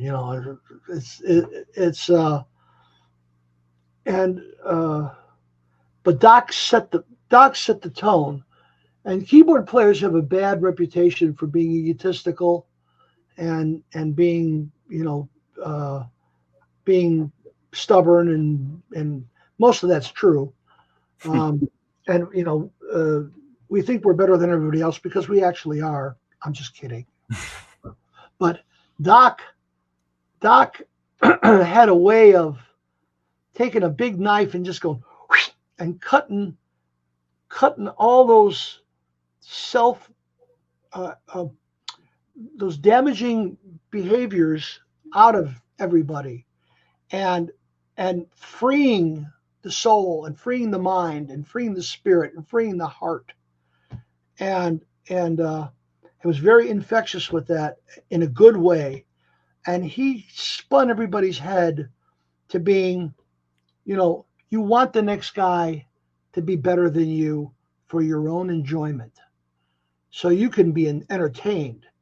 You don't want somebody that's a worse keyboard player than you. You want somebody better than you, so that way you can enjoy him, and you can have a beer with him or a cup of coffee with him afterwards, and learn and share. And he didn't care if you were rock and roll, gospel, jazz, classical, pop. He didn't care. Did you mean what you play? Did you play that with intent? Did you intend to play that? When you played real loud, was that your emotion that took you up there, or are you just showboating? If you're playing fast, do you mean all those notes, or are you just trying to showboat? Are you being a phony, trying to impress somebody? And boy, he made you think, but think in the right way, and he made everybody better around him. And so that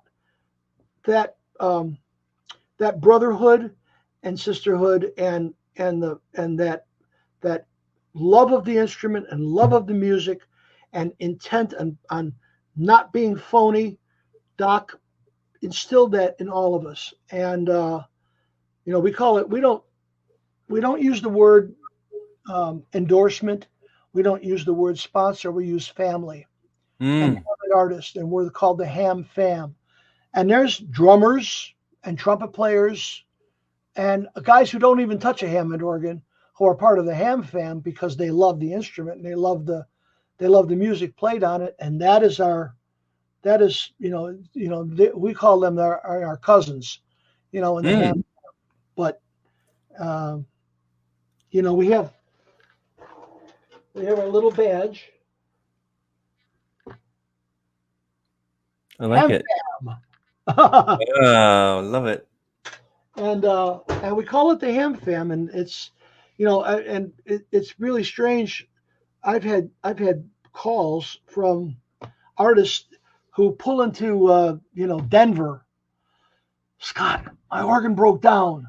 I don't have anything to play, and I got to be on stage in 2 hours. Oh no! Call you right back. And I look at my roster, that I have here immediately. And by the way, that's our roster. Wow, that's a lot. Oh my goodness! Wow. Are those names of artists and stuff? Those are all names, and those are all names. And there's a bunch of pages there. Wow. And I'll call somebody in Denver. It hasn't happened in Denver, but I'm just making up Denver now, and say, "Hey, Donnie, are you playing tonight?" No. Well, Bill's over at the Cotton Club, and his organ broke down. Can you go over there? I mean, he'll make sure you get in, and he'll pick up your tab and everything. And oh yeah, no problem. And these guys will pick up their organ and go to the club and put it up for the other guy to play. Nice. And because of the thing of wanting to hear a great player, they'll sit back and go, okay, bring it on, and love it. And you know, and the guy who's, you know, and this doesn't happen because our stuff doesn't break down that much.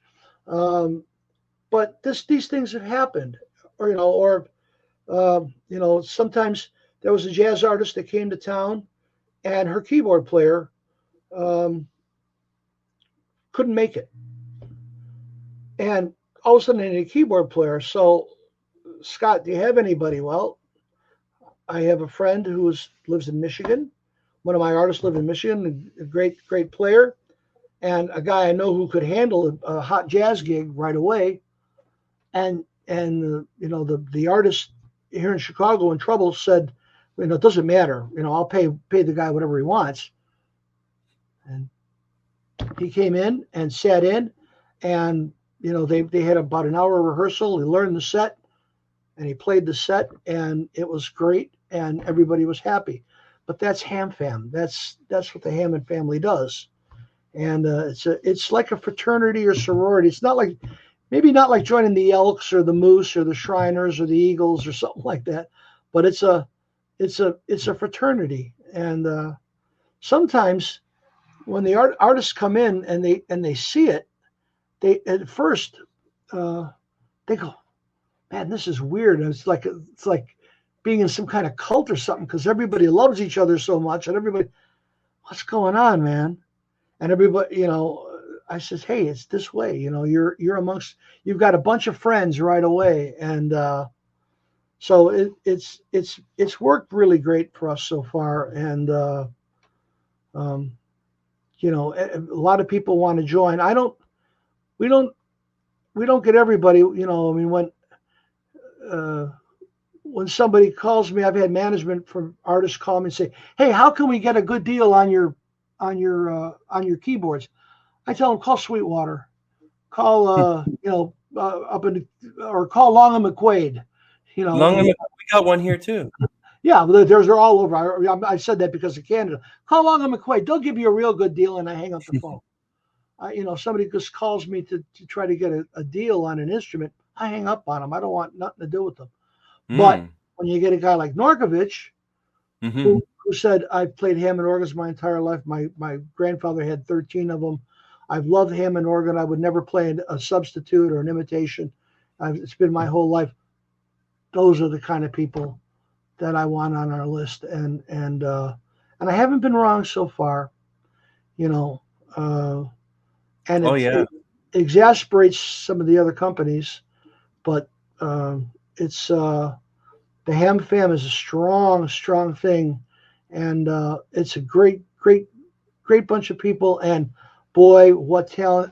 I've been so lucky to have been around to hear playing that you could only dream of. You know, I mean, you know, if there was a place where you could get Eric Clapton, Jimmy Page, and Jeff Beck in the same room playing guitar, amazing.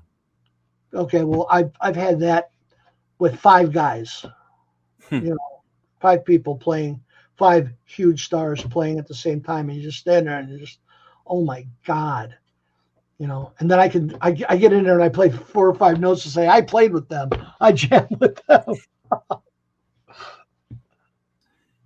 Are you okay with more? Sure, go ahead. So I'll talk all night. Okay, good. I should have made a martini. Go ahead. Okay, the next one. Scott, how did you transition into freelance writing and production? I've always written. I'm a voracious reader, and I've always written. And a while back, I got hired to co-write some books, and I did that. And I've written books on financial planning, on educational focus. I've written 13 children's books, award-winning children's books. I've punched up scripts for TV and different comedians. Um, I've been for 2 years. I've been an elite Yelper on Yelp. Mm-hmm. I I I really I'm a foodie. Go figure. Look at me. Um, How did you do that? How did you become an elite reviewer on that? well, I take that's where I practice my writing. My wife and I go to restaurants, and then I write a review about it. And but I don't uh, I try to be literate in my writing, and I take a lot of care with trying to tell stories. Um, yeah, and I try to put a lot of humor in it when I can.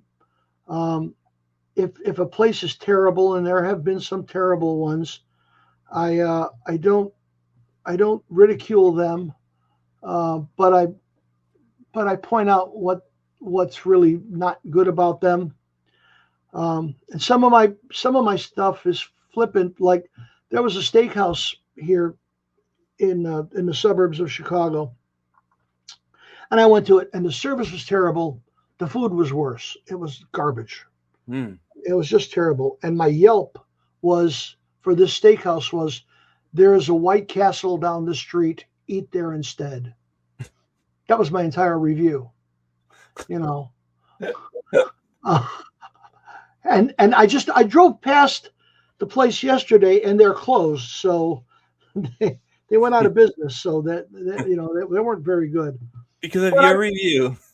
but I've and I've but I try to be very my reviews are mostly long, lots of words, and I try to write them to be interesting and to have drama and to have show business in them, and so the people who run Yelp took notice and nominated me for Elite 2 years ago, and I made it. And every year you have to qualify, Mm. and so I qualified again for this year, and I get a lot of comments, and even so, and I get them from the people I say I give them good comments. I get them, and if I go to places, I sometimes give them a second chance. I've gone to places and given them horrible reviews, and the worst part about being a foodie is that if you're with a bunch of people and somebody in the group wants to say, let's go to dinner, and they suggest a place that is a dud. You can either say, oh no, that place is horrible, go where I want you to go. And then you look like a schnorrer. You look like an idiot. You look like a jerk. So what you do is you kind of put your own taste and your own ego aside and go, okay, Jim, we're going to go where you want to go. Let's go. And you walk in there, and I look at the menu, and I look and go, what do I have the best chance of getting something edible out of this place? And it's happened more than once where a place that I've given a terrible review, I've gone to another branch of it, or I've gone there at a different time, and it was great. And I'll go back in and I'll change my review, and I'll say, you know what, I used to think this place was horrible, and now I think it's great. And that's also worked the other way, where I have places that have been great. And never fails with restaurants. A lot of times they'll do really, really good, and then they get greedy and they change their recipes, or they change the quality of their ingredients, and it becomes swill and crap.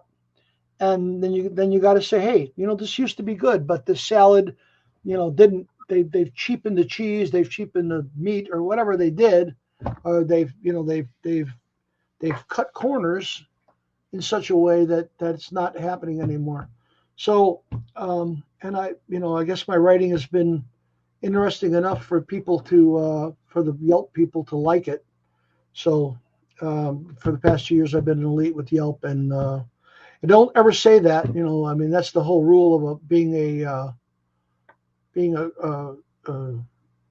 critic of a restaurant, that you don't tell them. If somebody goes in there and says, hey, I'm an elite, you better impress me, you're a jerk. Then that's not the way to do it. You want to see what they've got to offer, and so I've never done that. And then I write the elite, and if they recognize my name and or see my picture on Yelp, then they make sure they treat like a king. Well, then they treat me nicer, but it's they earned it in the beginning. They earned it because they didn't know that I was a Yelper in the beginning, and so that's really good. And there's I've got way more positives and 4 and 5 stars than I have 1s and 2s. You have to be, and the only reason that these happen is that people either get greedy or their egos get out of touch, and they think they can cut corners, and you can't cut corners, and you don't have to. To me, gourmet food is good ingredients prepared well. That's what a gourmet meal is. Good ingredients, fresh ingredients, prepared with care. And that can go from a hamburger and a hot dog to the most elaborate French, Japanese, Greek, Italian cuisine, ethnic cuisine, or whatever you got. And you can find great food in bizarre places, and if you give them a chance and know what to order. And I've been pretty lucky that way. What are the critiques you're looking for? Like, what are you looking for? Taste of food, pricing? No, I'm looking for fresh ingredients prepared well. My great example with this is that you could take a steak and a good piece of beef, put it in a pan, cook it on each side. You could take a potato and bake a great potato and put it in an oven and cook it perfectly, and take some broccoli and steam it.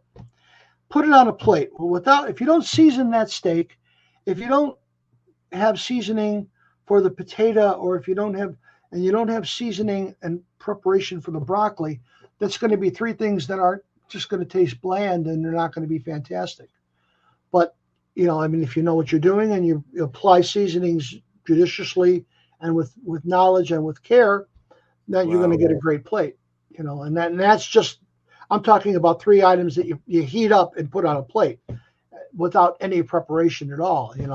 So when you get into preparation, hey, our old grandmas, who made Italian spaghetti sauce gravy and made lasagna and made cannellonis and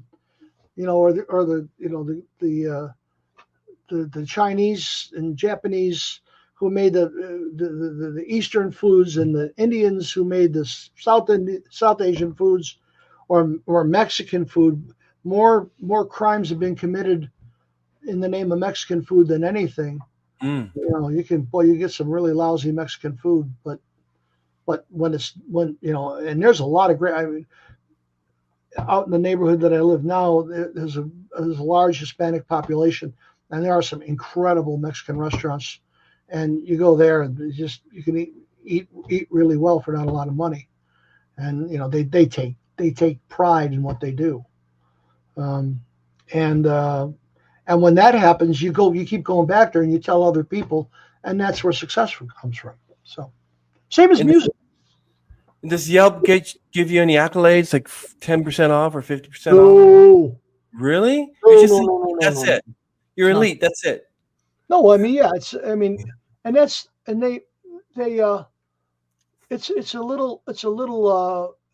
spiff that they the people have read the reviews, and they judge it against other reviews, and I guess the elites, and I've read other elites stuff, and they hit it. And usually, if I read another elites review, and if I'm going to go to a restaurant, I do research before I go out anywhere, and I look at what the elites have to say, and 99.999% of the time, they're right on, and they're right. And so I've been able to choose and go great places. I'm whenever the Ides go out for dinner, it's like I pick the place, because they trust me.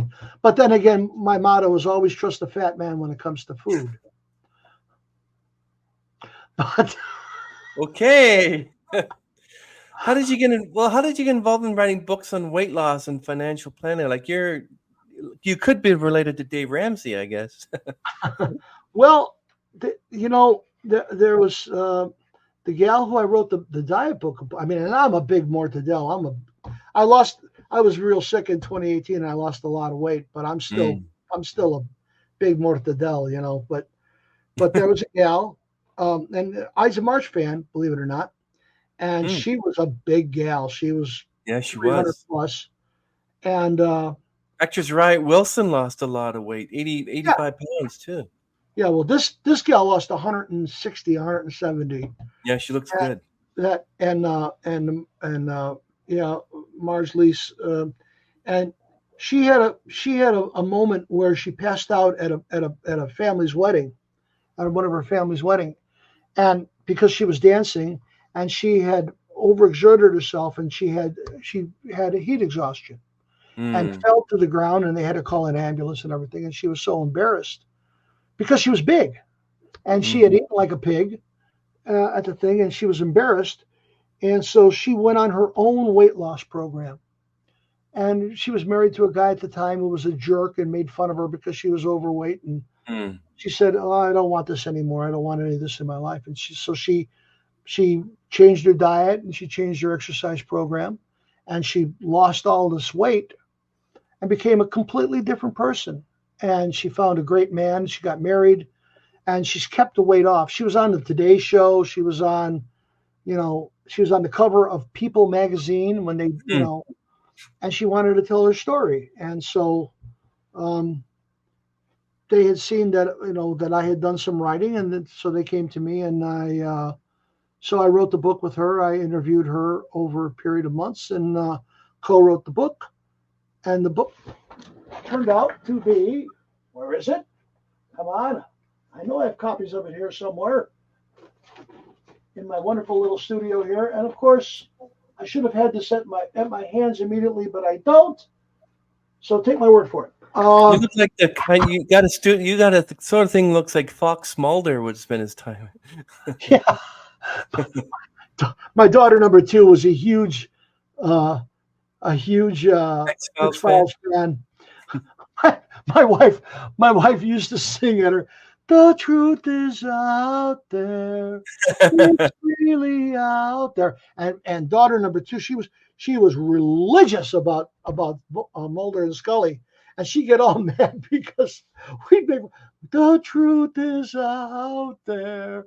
It's really out there." I'm a professional singer, folks. Don't take that. Don't take what I just. You play the Unsolved Mysteries theme. You know what? I don't watch that show. I should. There's so much stuff out there that I don't watch. Yeah. But yeah. So weight loss and in financial planning, 2 different things. I mean, like it's like me writing a comic book on Archie, and then suddenly writing a book on how to become a lawyer. I mean, it's a totally different, it's sort of weird thing, Like how? I had a friend who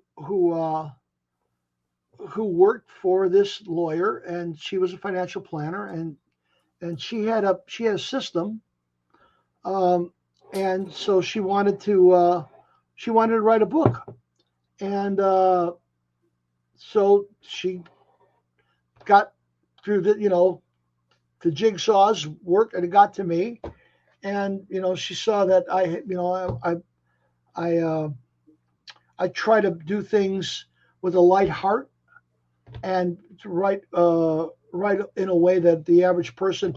And now there's people out there who have read our book, and they have got their entire financial planning based on the system, and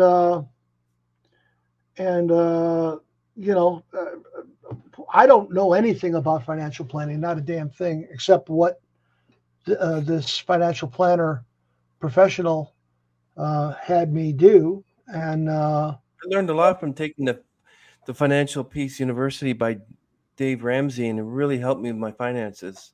yeah, well, yeah, I don't make much money, so I don't have any finances, so it doesn't matter to me.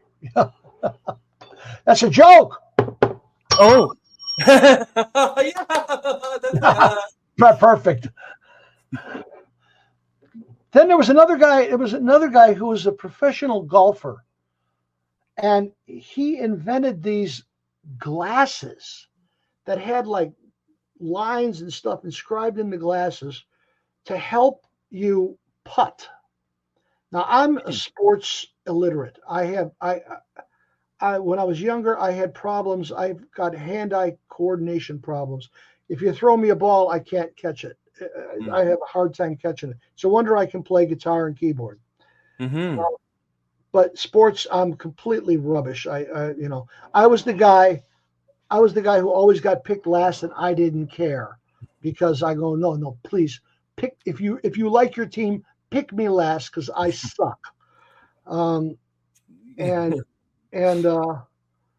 anyway, so this guy, and I never tried to play golf, and this guy invented these glasses that, I mean, I'm not going to explain them here now because it's a little complex, but he says, here, you try it. Use my system to putt. And it worked. I'm going, wait a minute. I don't golf. And I'm sinking putts. Wow. And so he says, he had this idea that these glasses could be used in education. And he wanted me to try to and he had these ideas, and he told me the ideas, and I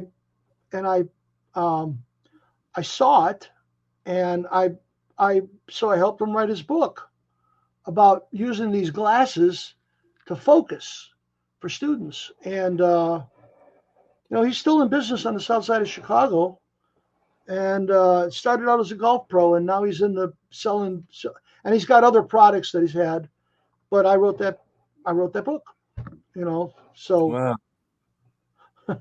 I'm expecting a doctor to come and ask me to write a medical manual one of these days because I know nothing about medicine. But amazing! Wow. So many escalades. Yeah,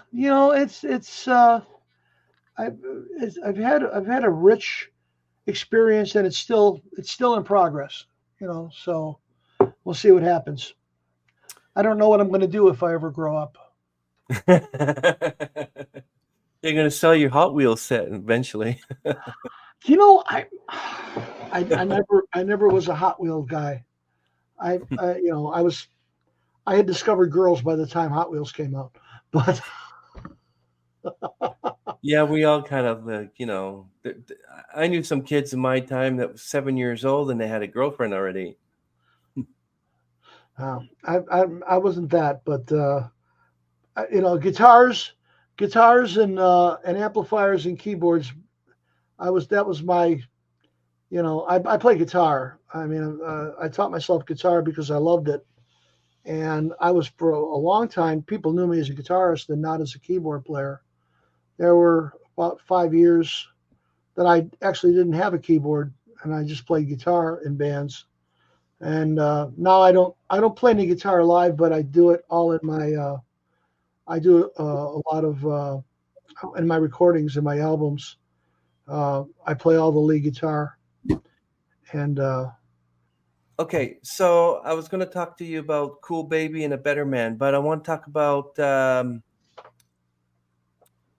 all right. So can you tell us about your solo albums, Outside the Inside and Isle of View? I always wrote. I've been writing for years, and for being in the Ides of March, I'm kind of like, overshadowed is a ugly word, and I don't like to use it. But I always go for the right word. I mean, when you're in a band with a guy who sold 40 million albums and wrote The Eye of the Tiger, he's the songwriter. It's like, of course. But I've written and arranged, and I my entire life. I wrote my first song about 5 or 6 months into playing the organ back when I was 7 years old, and I've written ever since, music of all different kinds. And so I had a bunch of songs, and I had friends who were making their own albums, and we go out and we play with the Ides, and we have a merchandise table. And I says, well, I'd like to have something I could put on the merchandise table. I can make a couple of bucks maybe, and get my music out there. So I made it a point to try to put together an album, and I've got a beautiful MIDI studio that's sitting right there, and I started to do one-man band things, because that's actually, I did it with Judy Tenuta. Judy gave me a budget to do her first album, and to either go into professional studios and hire musicians, or for me to do it all. And I did it all. I programmed drum machines back in the day, and played bass on my keyboards, and did all the instruments, and I learned how to be a one-man band. And so that's what I did. And I made a selection of my tunes, and I did a Kickstarter and raised a bunch of money, and made Outside the Inside, and did a number of shows, and I didn't make any money off of it because I didn't promote it, but once it was done, it was, I'm like Sherlock Holmes. The work is its own reward. I made a record. Okay, I made a record. I proved to myself I could do it. And people really liked it. I mean, a lot of people. I got the great Bill Champlin, who was the lead singer of Chicago, and he called me one time on a Sunday morning early, and I could hear he was in his car. Hey, is that you singing on this album? Yeah. It's great. I didn't know you could sing. and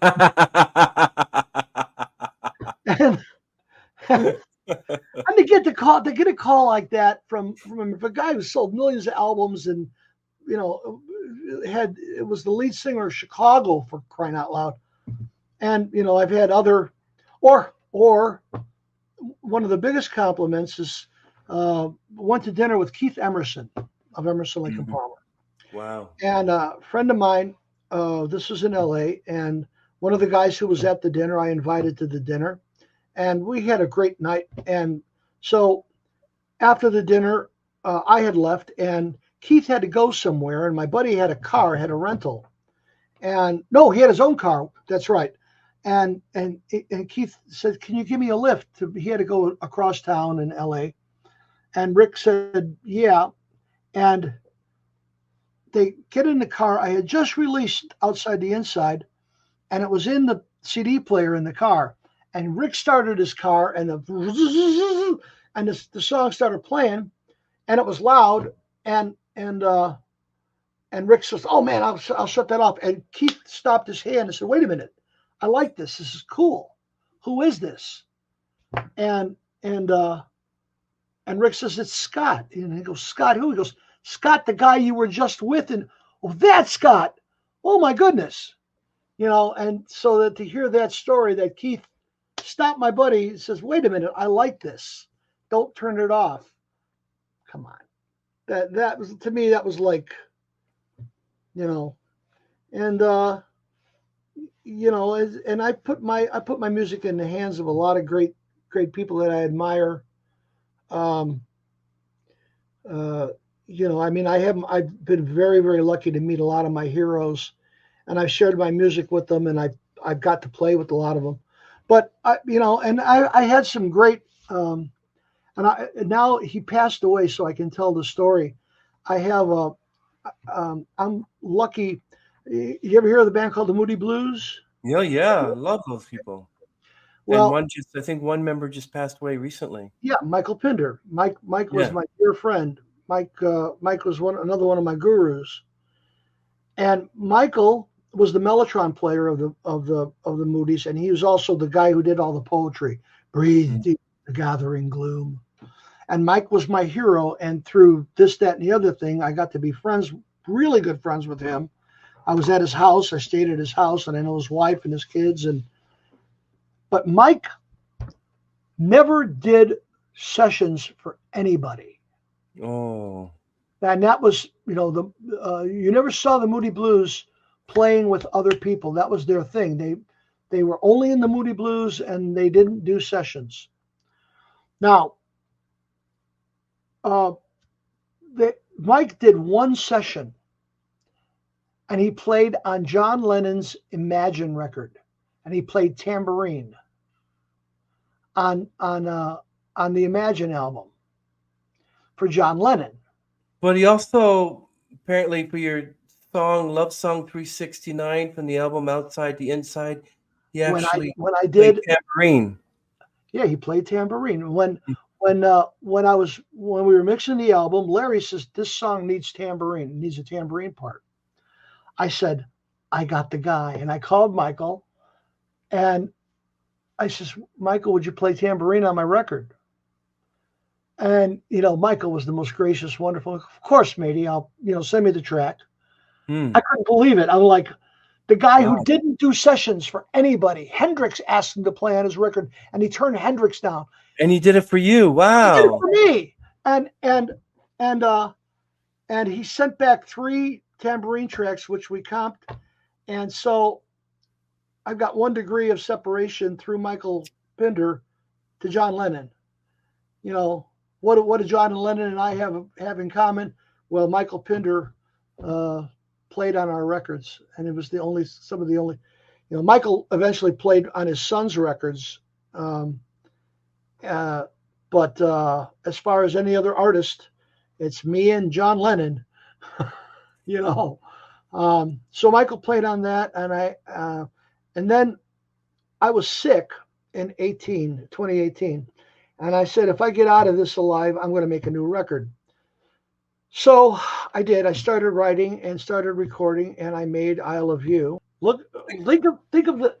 I got Outside the Inside and Isle of You. Those are the only 2 I got.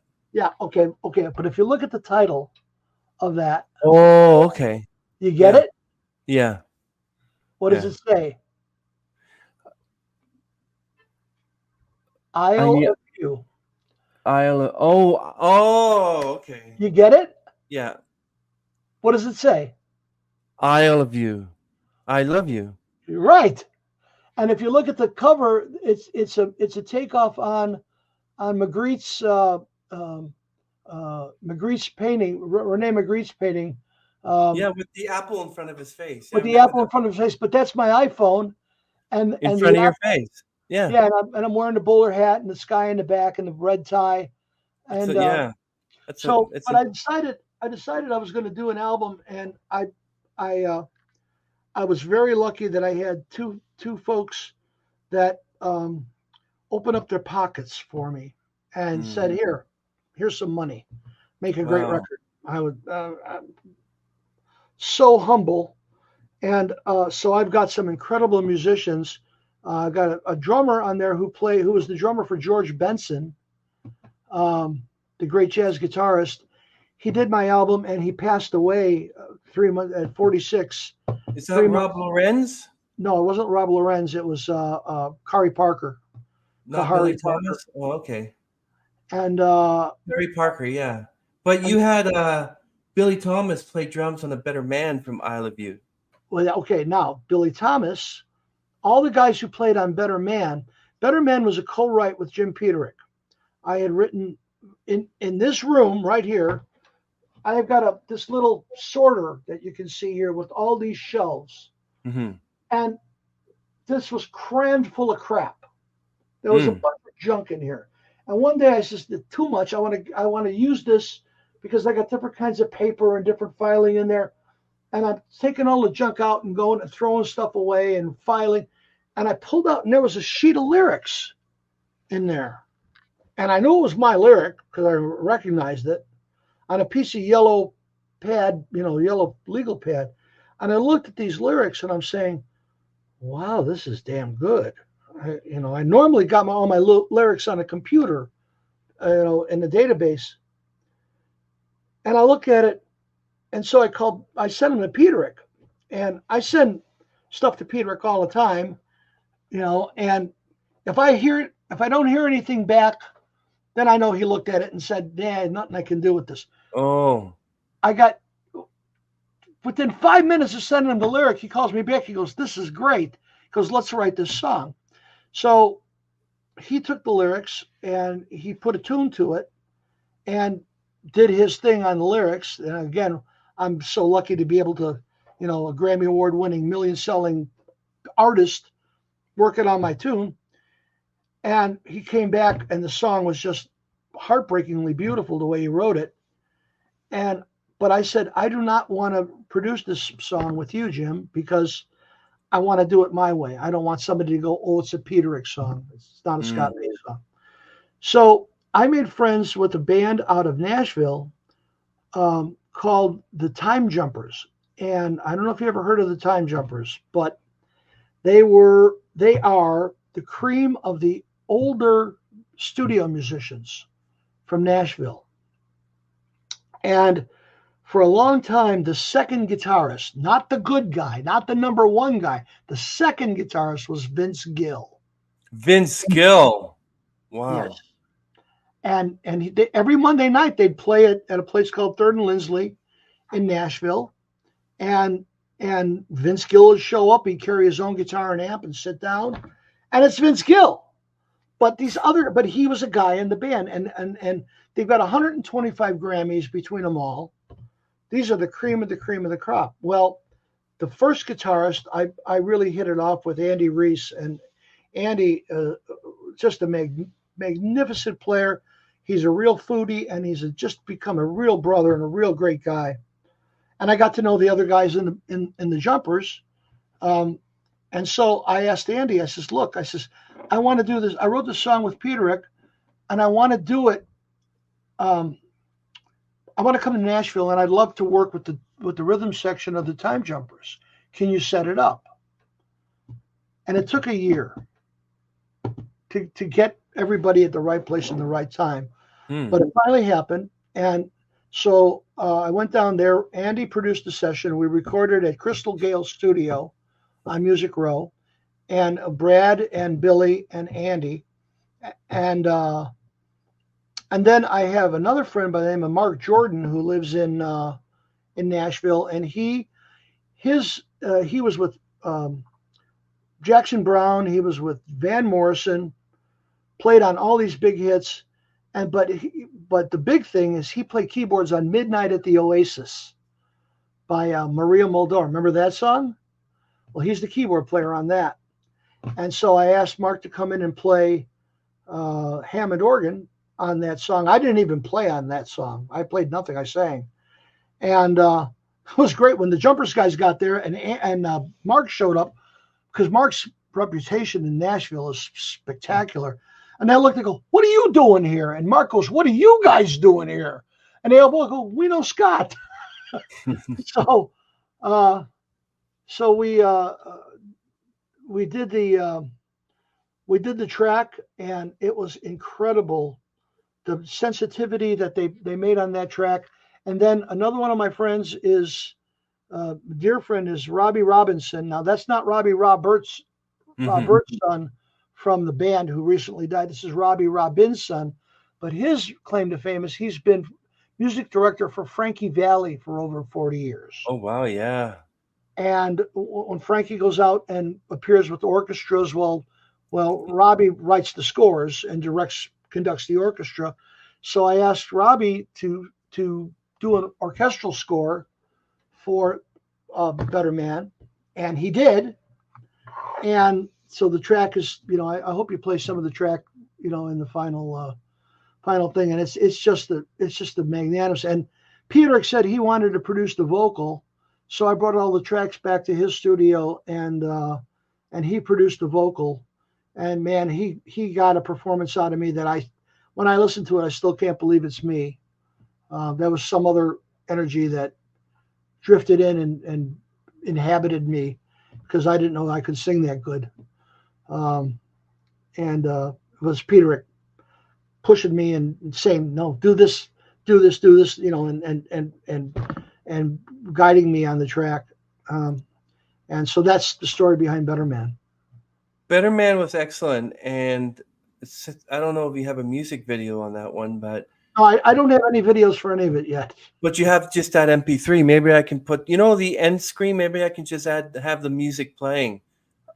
I'll just say we'll play your song "Better Man" at the end of the podcast, and then I can just put. Great. Yeah, that'd be great. It's a beautiful, beautiful song, and it is. And I noticed that. I don't know if I know who Andy Rice is or Reese. That's Andy Reese is the guitarist of the Time Jumpers. He's played on more hits than you could possibly think of in Nashville as a session guitarist. Then I've also got two great jazz harmonica players, Will Gallison out of New York City. Will's a real big deal. And then I got Judy Tenuta from Tokyo. Wow. And they're both chromatic harmonica players in the style of Toots Thielemans, which I'm a big harmonica fan. And so I got these two great jazz harmonica players. There's Bill Sinar, who's a great top call bass player in Chicago, is on it. I'm trying to think of who else I've got on it. Great blues piano player from Chicago named Tommy Learshin. I nicknamed him Godzilla. I play very little keyboards on my own album. I play all the Mellotron, and I do all the lead guitar. And then I've got ringers playing everything else. Well, I'm very lucky that the guys who agreed to play on my stuff heard all these tunes before, and I didn't pay them that much. So they didn't do it for the money. So I was more interested in thinking how do you manage your own record label, QZQ Records? How did that come to be? I had to invent a publishing company, and I had to invent a record label. And it's really funny. I had a friend all through high school.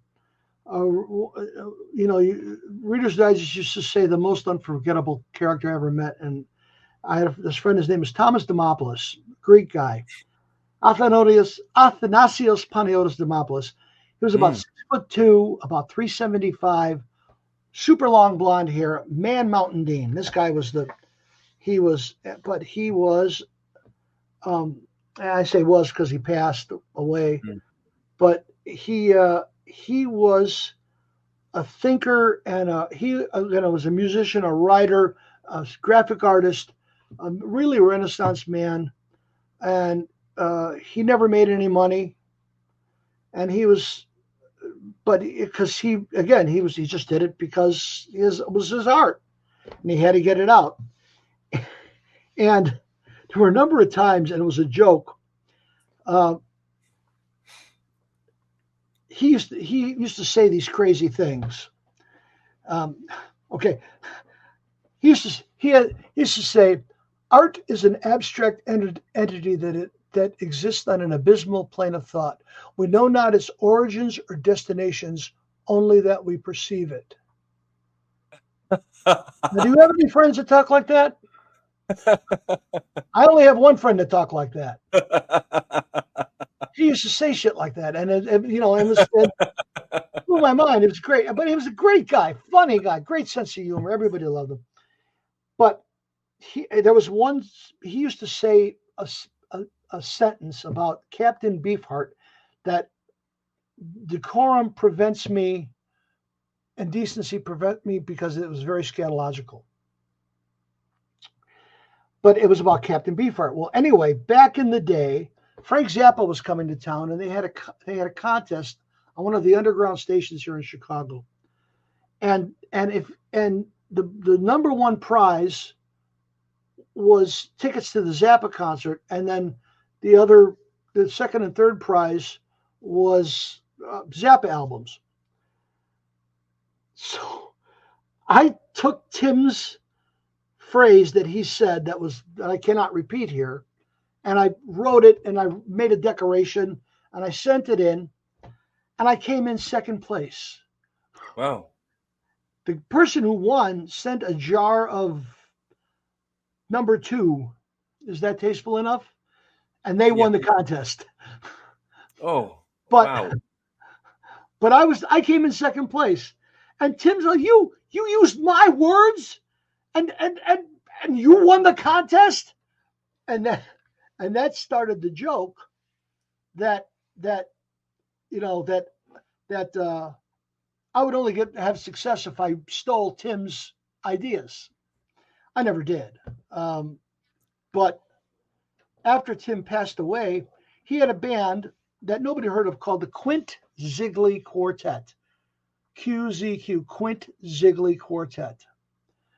And after he died, I said, I'm going to name my music company QZQ, calling back to Tim, because if I win with Tim's idea, then it's the joke, and it's funny, but it's also respectful to my friend.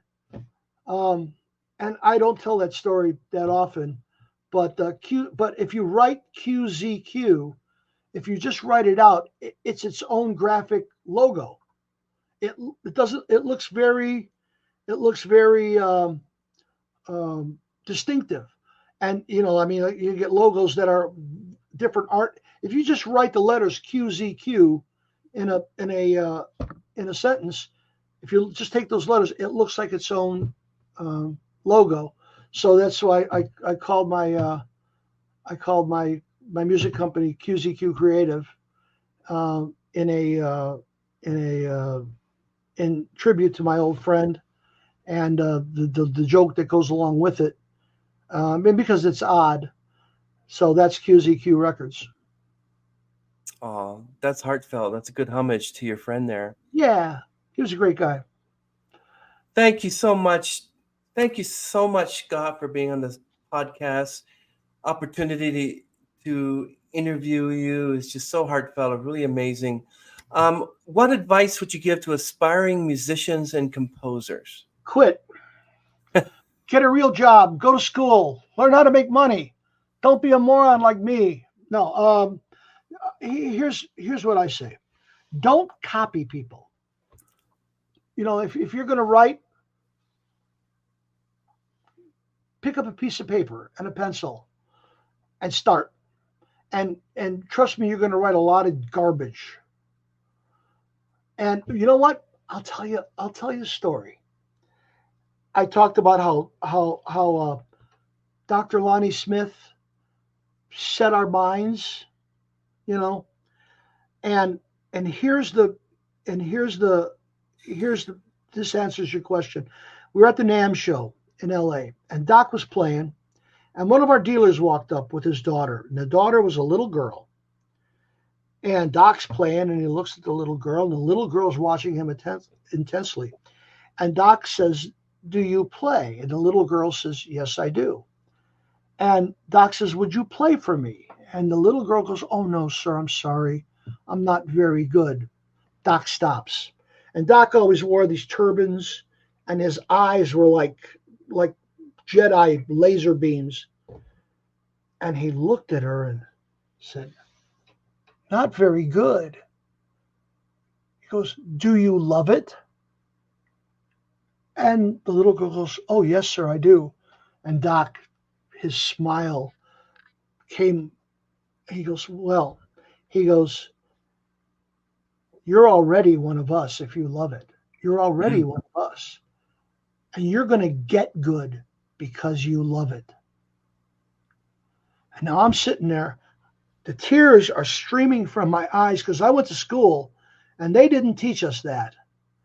And I'm going, what brilliance, what incredible guidance in so few words. Love it. Love what you play. Don't do it for money. Don't do it to pick up chicks or to do it because you love it. Don't ever lose sight of that. And you're going to get good. And you're gonna make the best music you can possibly make. I was transformed in that minute. And I've told that story. If I told that story 1,000 times, I haven't told it once. Because it was just so incredible. And the little girl, the look on her face was like somebody handed her the key to the mystery of life. So my advice to anybody, and years later, I was in Hamilton, Ontario, at a Long and McQuaid. I'll tell you exactly where I was. It's 45 minutes from here. Yeah, I was at this store, and so I was getting set up for my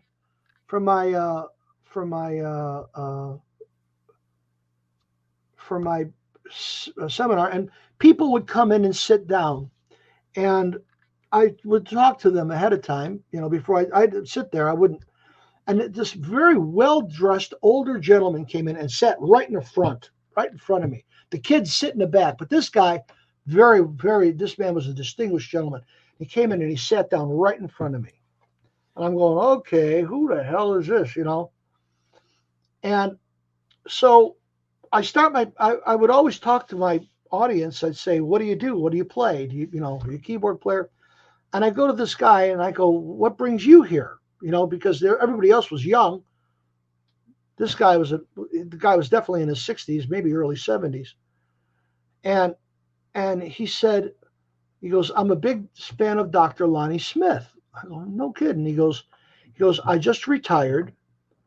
And he says, I don't have any new challenges in my life. And I want to learn how to play jazz organ. And Dr. Lonnie said that this organ that you're demonstrating today is a great organ to have. And he says, but I don't know what to do. And I says, don't know what to do. I says, well, let's get the expert on the line. I picked up my phone. I called Doc, and he answered. And I said, Doc, I says, we got a guy here. I says, who's a big fan of yours, and he wants to learn how to play jazz organ. And he's got some questions. And the guy pipes up. He goes, well, what do I do? I never played a musical instrument. He goes, I'm 72 years old. He goes, do I have is that going to hinder my chances? And Doc says, 72. He goes, you're as old as me. He goes, your age is an advantage. You've got more life experiences than a young man. You've got an advantage. And the guy goes, well, what do I do? And this is what the doc said verbatim. He goes, play your life. Tell a story. Tell a story. Love it. And the guy goes, I know exactly what you're saying. And that's what he told the guy. Now, the end of that, the guy came the next day, spent over 10 grand and bought everything. Hammond and Leslie put the whole mishpucha. And the ending to this story is a year later. Doc was coming up and play the Hamilton Jazz Festival. Apparently they have a jazz festival in Hamilton. Mm-hmm, they do. And Doc was playing there. So I called the store and I says, I'm Scott May from Hammond. I said, do you still stay in touch with the fellow who came in? And they knew exactly who I was talking about. He says, yeah, the guy came in and spent 10 grand. And the guy taught himself how to play jazz organ. And he's really doing well. And so I called Doc. I says, can I get this guy a backstage pass to come and meet you after the show? And Doc says, absolutely. And I'd love to talk to him. And so I arranged for the guy to get passed into the Hamilton Jazz Festival. And after the show, he went backstage to the dressing room, and Doc spent 90 minutes with the guy, one-on-one, and gave the guy tips and pointers. And the guy was just out of his mind that his hero welcomed him, and he was able to sit one-on-one with his hero and talk music and get inspiration. And, wow. And Doc says the guy was really smart, and the guy knew what he was doing. And but it was, so I helped make that happen. But it was Doc who told him, play your life, tell a story, love it. And so, kids, if you're out there, you want to pick up a guitar or a flute or a drum or sit down at a Hammond organ, tell a story, play your life, and love it. And again, when I heard that, I'm like, this is divine intervention. This is beyond reality. You don't hear this kind of stuff. And all the years I lived, I never heard anything like that. And I never heard anything since like that was anything like that. And surely my teachers in school never said anything like that. So right place and right time, probably. Amazing. But that's. Thank you, Scott, so much for sharing your incredible journey with us today. Your passion for music and creativity is truly inspiring. We look forward to seeing what you accomplish next. Everyone will. Everything will be linked down below in the show notes, and his music will be playing at the end of the show. You'll be listening to one of our favorites, which I said was our favorites. It's called Better Man. A Better Man. We'll be playing A Better Man from the album Isle of You. So we'll be doing that. So thank you so much, Scott. And you're so kind. Well, it's, I like to talk, and now I know why Norkovich likes you because I get on the phone with him and I gotta, I'm like, okay, I gotta hang up, otherwise I'm gonna be here till 4 a.m. Okay, everyone, we're gonna end this stream. Scott May.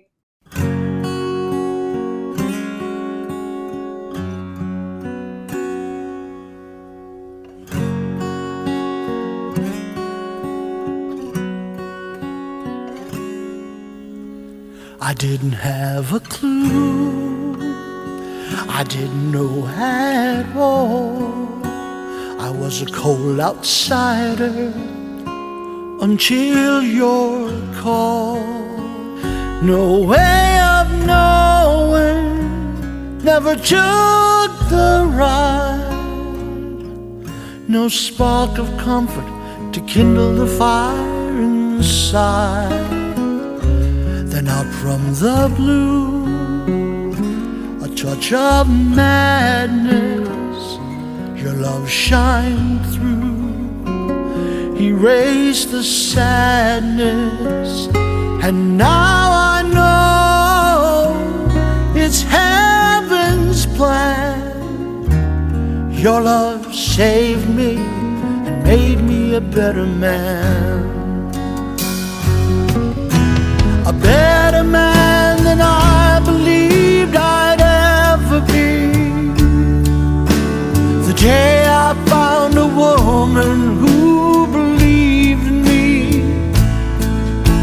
A better man I finally am, my father's son. Look at me now, changed by your love.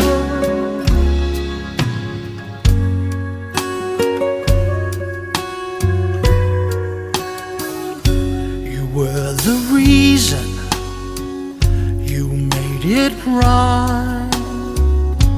The bells were silent, you made them chime. I knew the moment I touched your hand. Your love saved me and made me a better man. A better man than I believed I'd ever be. The day I found a woman who believed in me. A better man I finally am, my father's son. Look at me now, changed by your love. I was out and humbled by the lessons life had taught. From the heights that I had tumbled to the battles I had fought. Then you looked beyond what others saw, and still I can't see. Somehow through your eyes you saw no better man than me. A better man.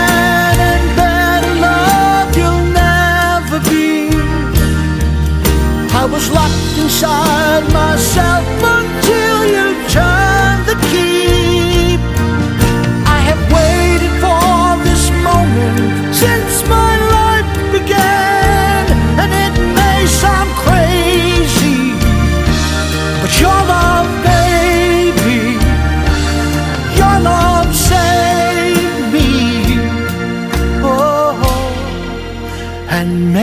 be a better man.